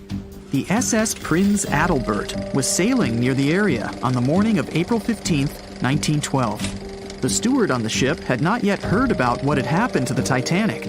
But when he spotted an iceberg floating by, he was compelled to photograph it. Why? There was a line of red paint along the bottom of the iceberg, indicating that it had likely collided with a ship sometime within the previous 12 hours. A second photo was taken from a ship called the Minia, which was sent into the area to look for debris from the collision. Captain de Carteret said that among the wreckage, he had seen only one iceberg. He also noticed a streak of red paint on it. From the photos and witness accounts, newspaper reports estimated the iceberg to be 50 to 100 feet high and 200 to 400 feet long. That's clue number 2. The iceberg that hit the Titanic probably started its ocean journey from Greenland's coast, heading past the Baffin Bay to the Davis Strait. From here, it must have slipped through the Labrador Sea and finally reached the Atlantic. And that, in itself, is pretty impressive. The glaciers in Greenland create between 15,000 to 30,000 icebergs each year. Some small, some big. Of these, a mere 1% will actually make it to the Atlantic. The others simply melt along the way. We know that the temperature of the Atlantic Ocean, where the sinking took place, was around 28 degrees Fahrenheit. That's below freezing. For humans, this could cause frostbite or hypothermia. But that temperature is actually warm for an iceberg. Most would only last 2 to 3 years in the North Atlantic, slowly melting into the warmer water. Based on this, It's likely that the Titanic's iceberg left Greenland in 1910 or 1911 and was fully melted by late 1912 or 1913. But since it did make it to the Atlantic and managed to cause significant damage to the ship, we have clue number 3. We will never know for certain the size of the iceberg from that day, but we do know that it definitely wasn't a growler or a bergy bit. Both those types of icebergs are much too small. And if the ice was indeed scattered across the deck during the collision, the iceberg must have been a little taller than 60 feet. The newspaper estimates are probably as close as we're going to get. The iceberg that took down the Titanic was indeed a formidable one, and icebergs are still a threat. As recently as 2007, the cruise ship Explorer struck one and sank in Antarctica's Weddell Sea. Luckily, everybody survived. The International Ice Patrol was created in 1914 following the Titanic's sinking. The organization is still in operation today, made up of representatives from several countries. Using airplanes and radar, the patrol locates and tracks larger icebergs, making the information available to anyone who needs it and preventing more ocean tragedies in the process. We've all heard of the famous story of the sinking of the Titanic. But if you really think about it, it's not just one story, but so many stories all at once. It is a story of strength and courage, as with the likes of Margaret Brown stepping in to help passengers in need. It is a story of luck and guile, like with Arthur John Priest, a man who not only survived the Titanic, but also 3 other tragedies at sea. It is a story of perseverance and intrigue, as with Violet Jessup, a stewardess who had also survived 3 shipwrecks and then continued to serve for 30 more years after that. These are the stories of their personal journeys. When the RMS Titanic set sail from England on April 10, 1912, it was the largest ship ever built at its time. It was 883 feet long and 175 feet tall, and it took 3,000 workers 26 months to build it. Considered to be the pinnacle of nautical engineering, this ship was touted by its makers to be unsinkable. Of course, 4 days after its maiden voyage at sea, that claim would be proven false. On April 14th, the Titanic hit the iceberg. The collision ruptured the hull, and the 16 supposedly watertight compartments designed to keep the ship afloat quickly flooded with water. It took the liner 2 hours and 40 minutes to sink. And of the 2,240 passengers and crew on board, only 706 survived. One of those survivors was Margaret Brown. She was a philanthropist and actress who had traveled to Europe to visit her daughter in Paris. However, when Brown got word that a grandchild had fallen ill back in America, she bought a ticket for the next available ocean liner that would take her home, which just so happened to be the Titanic. As a wealthy woman, whose husband had become rich after finding gold in one of the mines that he owned, Brown was able to get first-class accommodations on the vessel. For over 4 days, she enjoyed many of the luxuries that came with her ticket. There were the expected services, like a large dining room with a live orchestra. But the vessel also was equipped with a gym, squash courts, and a swimming pool. And she'd spend her time in the first-class lounge that had been designed in the architectural style of the Palace of Versailles. When the Titanic started to sink, Brown could have jumped into the first available lifeboat and made her way to safety, but she did not. Instead, she joined the relief efforts and helped others get out, putting her own life at risk. In fact, by some accounts, a crew member had to physically pick her up and drop her into a lifeboat, number 6, in order to get her off the ship. With all the confusion and fear around, Brown went on to take control of the lifeboat. She even got the women on board to help paddle, knowing that it would help them keep warm in the cold night's air. There were also reports that she had an argument with the crewman who was in charge of that particular boat. When she suggested that they paddle toward the ship to help save others, Quartermaster Robert Hitchens refused, claiming that when the massive Titanic would finally go under, their tiny lifeboat would be pulled down with it if they were too close. An hour and 20 minutes after the Titanic sank, the survivors were finally rescued by the RMS Carpathia. Even then, Brown was still hard at work, now ensuring that passengers from the second and third classes were provided with basic necessities such as food and blankets. Initially dubbed the heroine of the Titanic, she would later be nicknamed the unsinkable Molly Brown.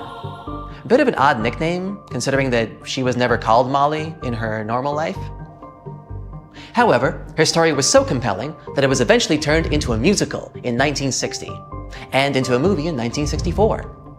And her character would continue to pop up in several other films about the tragedy. There was also another person on board who was also later declared unsinkable, though his series of events that led to him earning this title are far more tragic. His real name was Arthur John Priest. He worked as a stoker and fireman. This meant that he spent most of his time below deck, helping shovel coal into the furnaces that created the steam needed to keep the ship moving. It was a dirty, sweaty job, but it was also a big responsibility, as stokers had to ensure the furnaces did not overheat or set fire to the whole ship. Priest was one of the 163 stokers hired to work on the Titanic for its first big trip. He helped shovel the 600 tons of coal the engines needed each day. When the ship hit the iceberg, Priest was relaxing in the bunker he shared with his co-workers, not far from his workstation. Escape was difficult, and his chances of survival were low. He had to move fast, running through corridors and along gangplanks, as he made a desperate dash onto the deck. And once there, he had only one option left: to jump into the frigid Atlantic Ocean. Imagine the shock of being enveloped by 27-degree water, surrounded by panicked screams in the darkness of the night. Despite all this, Priest swam, and remarkably, with frostbite setting in, he found safety on a lifeboat. He was one of only 44 stokers to survive. As if that wasn't enough, Priest would go on to survive 3 other sinking ship disasters, including the HMS Alcantara in 1916, the Titanic's sister ship the Britannic, also in 1916, and then the Donegal in 1917. It was for this miraculous record that he was later known as the unsinkable stoker. After the Donegal, Priest finally retired from working on ships, although he claimed he only did so because nobody would agree to sail with him. Now, people who had been in a shipwreck often remain afraid of water for the rest of their lives. But let me tell you a story of a woman who survived not 1, not 2, but 3 ship disasters and then continued to work on cruise liners as a stewardess. Meet Violet Jessup, Miss Unsinkable. Her childhood can be described in one word: short. Violet had to grow up very quickly to take care of her siblings. She was the oldest of 9 children. Life became even more difficult when she became very ill. The doctors were sure that she wouldn't survive, but she did. Shortly after recovering, she moved to England with her mother, took care of her sisters, and attended a convent school. Her mother worked as a stewardess at sea, and when she fell sick, young Violet followed in her footsteps. But because of her youth and beauty, no one wanted to hire her, thinking that she would distract passengers and crew. But Violet didn't give up, and instead came to one of the interviews in her worst clothes and with unkempt hair. She wanted to show that she was ready for hard work on the ship. She was hired on the spot. The first 2 years passed uneventfully, but then a series of incredible fortunes began, or misfortunes depending on how you look at it. In 1910, Miss Jessup got a job on the most luxurious liner of its time, the Royal Mail ship Olympic. This ship sailed across the Atlantic from England to America. The engineers didn't focus on the speed of this vessel, but on its comfort. While working on that ship, Jessup was paid just £2 a month, the same as £200 today. Hard work on the ship's deck from morning to night didn't frighten Jessup. She loved the job. She liked to talk to the people and enjoyed the beautiful views of the Atlantic. So, on September 20th, 1911, Jessup was working on the deck as usual. The sea was calm and the weather was excellent. The ship was sailing through the Solent Strait, which separates the Isle of Wight from the British mainland. At this moment, the British military cruiser Hawke appeared ahead. It should have simply passed by the Olympic, but something went wrong. For whatever reason, the ships started going straight at each other. The Olympic's captain tried to maneuver to avoid a collision, but failed. The Hawke's bow was designed specifically to ram other ships, so when it rammed the Olympic, it made an impact. The liner shuddered, and the people screamed in fear and panic. The ship had a huge hole in the starboard. Jessup fell from the force of the blow. It seemed that one of the biggest liners of its time was going to sink. But luckily, both ships stayed afloat, and nobody got hurt. You would think that an accident like this would frighten Jessup, but nope. She didn't give it a second thought, and it continued to work as a stewardess. In April of 1912, she decided to take a job on the best, most unsinkable ship of the time, where she was supposed to serve VIPs. Initially, she didn't want to work on this ship, only agreeing to it after much persuasion from her friends. And that's how Violet Jessup boarded the Titanic on April 10, 1912. 4 days later, when the infamous iceberg collided with the ship, Jessup was resting in her cabin. She was almost asleep when she felt the jolt. Immediately, she was called to the upper deck. Surprisingly, when the Titanic first hit the iceberg, almost nobody panicked. No one could believe that the unsinkable ship could actually sink.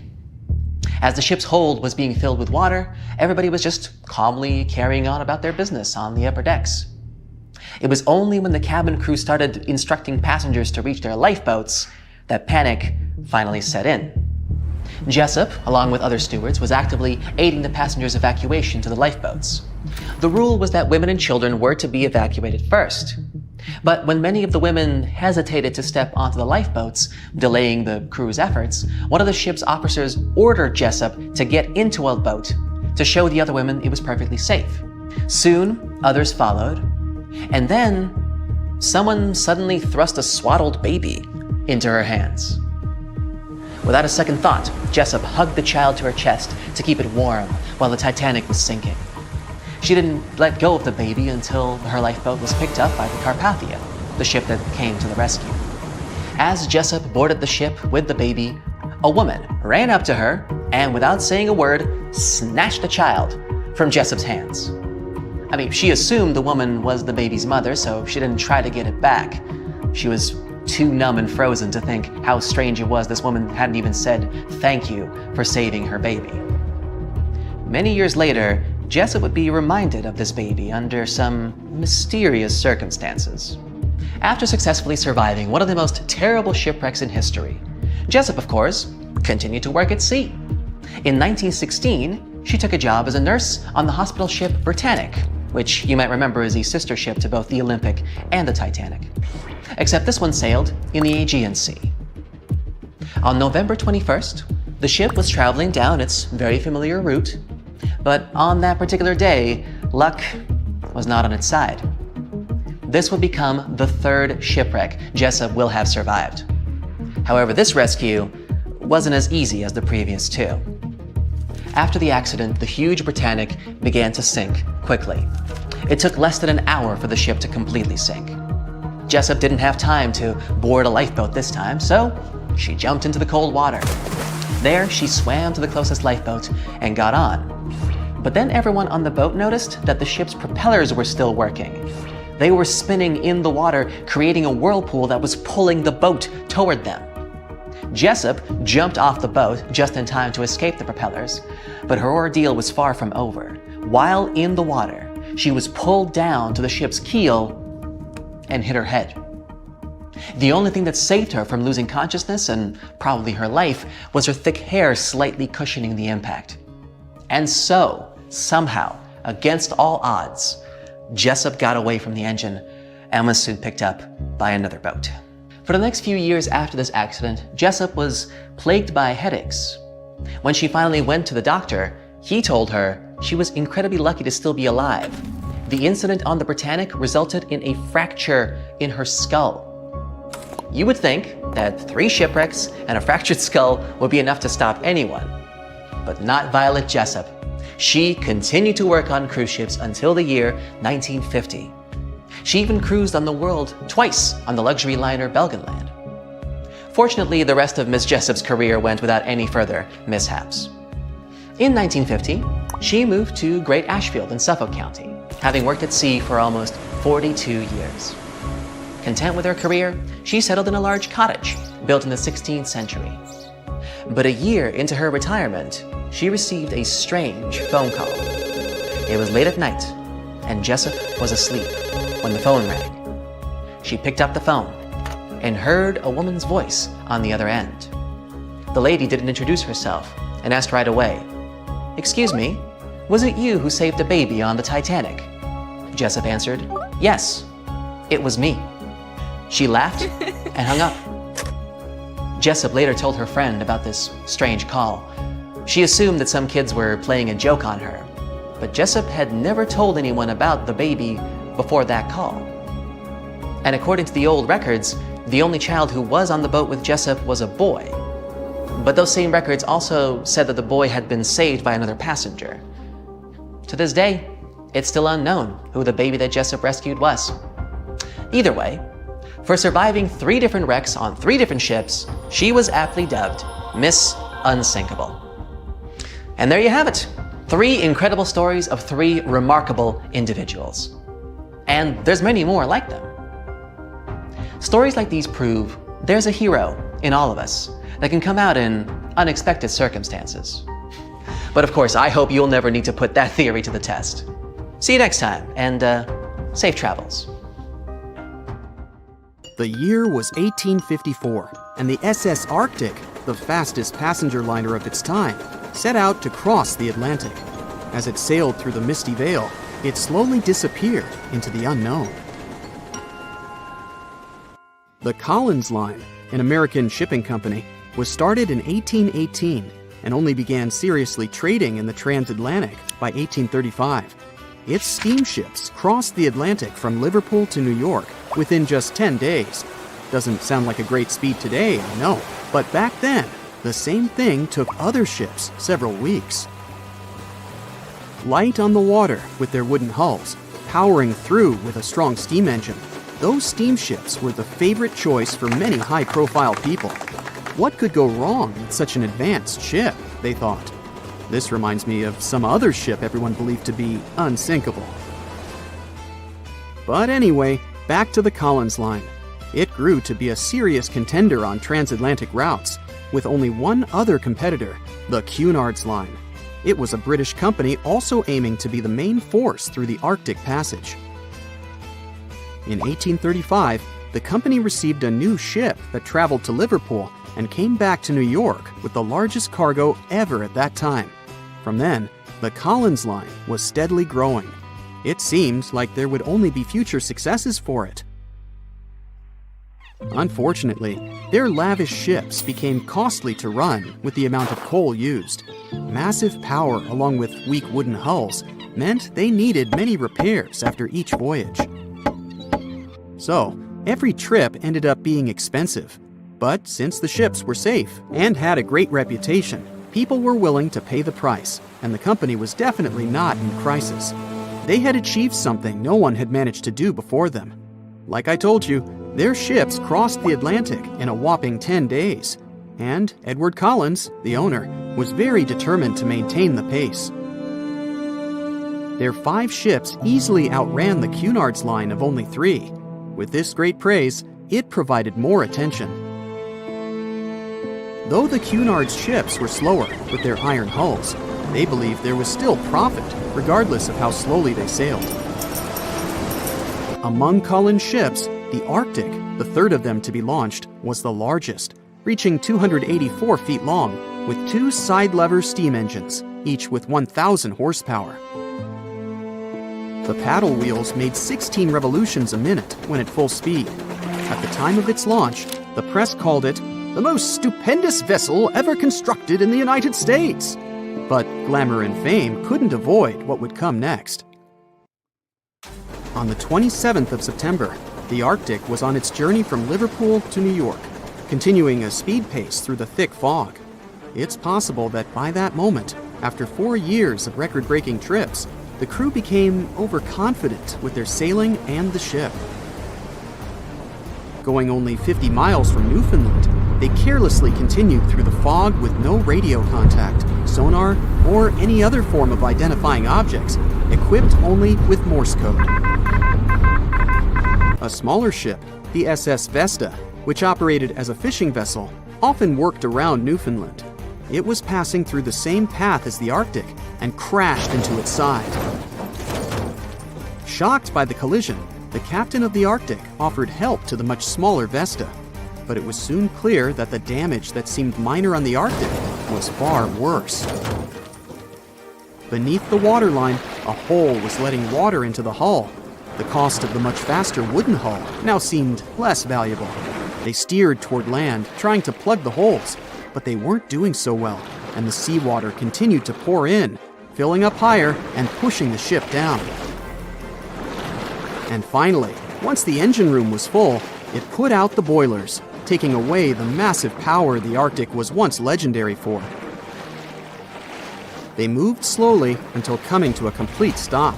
The ship continued to sink, and the order was to abandon it. At the time, maritime law allowed for the Arctic to carry only 6 lifeboats, only capable of saving 180 people. The crew and some of the passengers managed to push their way aboard and took most of the seats on those boats. Things were pretty wild, and everyone forgot about their manners, not letting the ladies and the youngest ones board first. It took 4 hours for the Arctic to sink. 150 crew and 250 passengers were on board. Those that weren't able to find a lifeboat made a desperate attempt to build their own rafts from parts of the ship. 2 days later, only 3 boats made it safely to the shore. The other 3 were never found. Believe it or not, the rescue party also saved some people that had been clinging to the wreckage for 2 days. Unlike the crew, the captain went down with the Arctic, but amazingly survived. He would be only one of 85 people that made it, out of the 400 on board. When the news arrived 2 weeks later, the public responded with great sadness to the losses. Great anger soon followed towards the poor safety measures in the crew. The press published demands to change the laws for more lifeboats. It only made sense to have enough for every person on board a ship. But they ignored those requests. This neglect would lead to more disasters in the future. Enough lifeboats would only come into maritime law some 60 years later, after the disaster of the Titanic. Edward Cullen's wife and 2 children were also aboard the ship and didn't return. He was heartbroken, but didn't stop running his business. The Collins line still had a reputation to uphold, the biggest, fastest, and most luxurious on the Atlantic. Edward Collins would now build an even better ship than any other. It was named the Adriatic, and it was the largest ship in the world, 354 feet long. With 2 alternating steam engines that had never been built of this size. These steam engines at the time were at the height of engineering, though today you can only see them in models and toys. With the new addition of 2 masts, the Adriatic would also be able to sail if needed. Luckily, they made some lessons from the disaster of the Arctic. But before their new ship, the Adriatic, was built, another disaster had occurred. The sister ship of the Arctic had also sunk. They believe this second ship was desperate to stay in front of the Cunard's line and hit an iceberg somewhere during the race. This weird contest took the lives of 141 people. The desperation of Collins and his weakly built hulls pushed the company towards bankruptcy in 1858. The newly built Adriatic, costing over $1 million, had only made 1 voyage in the end. And even that voyage was considered a disaster. The ship collided with a tugboat. It still managed to finish its maiden voyage at a suitable time. After the company had gone bankrupt, they had to sell the ship for only $50,000. They removed the great giant engines, replacing them with only sails. Although it was once the greatest ship on the high seas, it was only 30 years later until it was abandoned, labeled irreparable, and anchored in a river. The other remaining ships were also sold and only used for parts. Edward Collins left the industry altogether, seeking work on dry land instead. As the Collins line was no longer in the mix, the Cunards would grow in strength. Without competition, they would win the Blue Riband for the next 30 years, and 180 years later, after producing hundreds of ships. They still have a constant presence on the seas, as they provide transatlantic crossings, world voyages, and leisure cruises. To this day, the Cunard Line is the only one to run ships between Europe and America, and it's great proof that it's not always the fastest,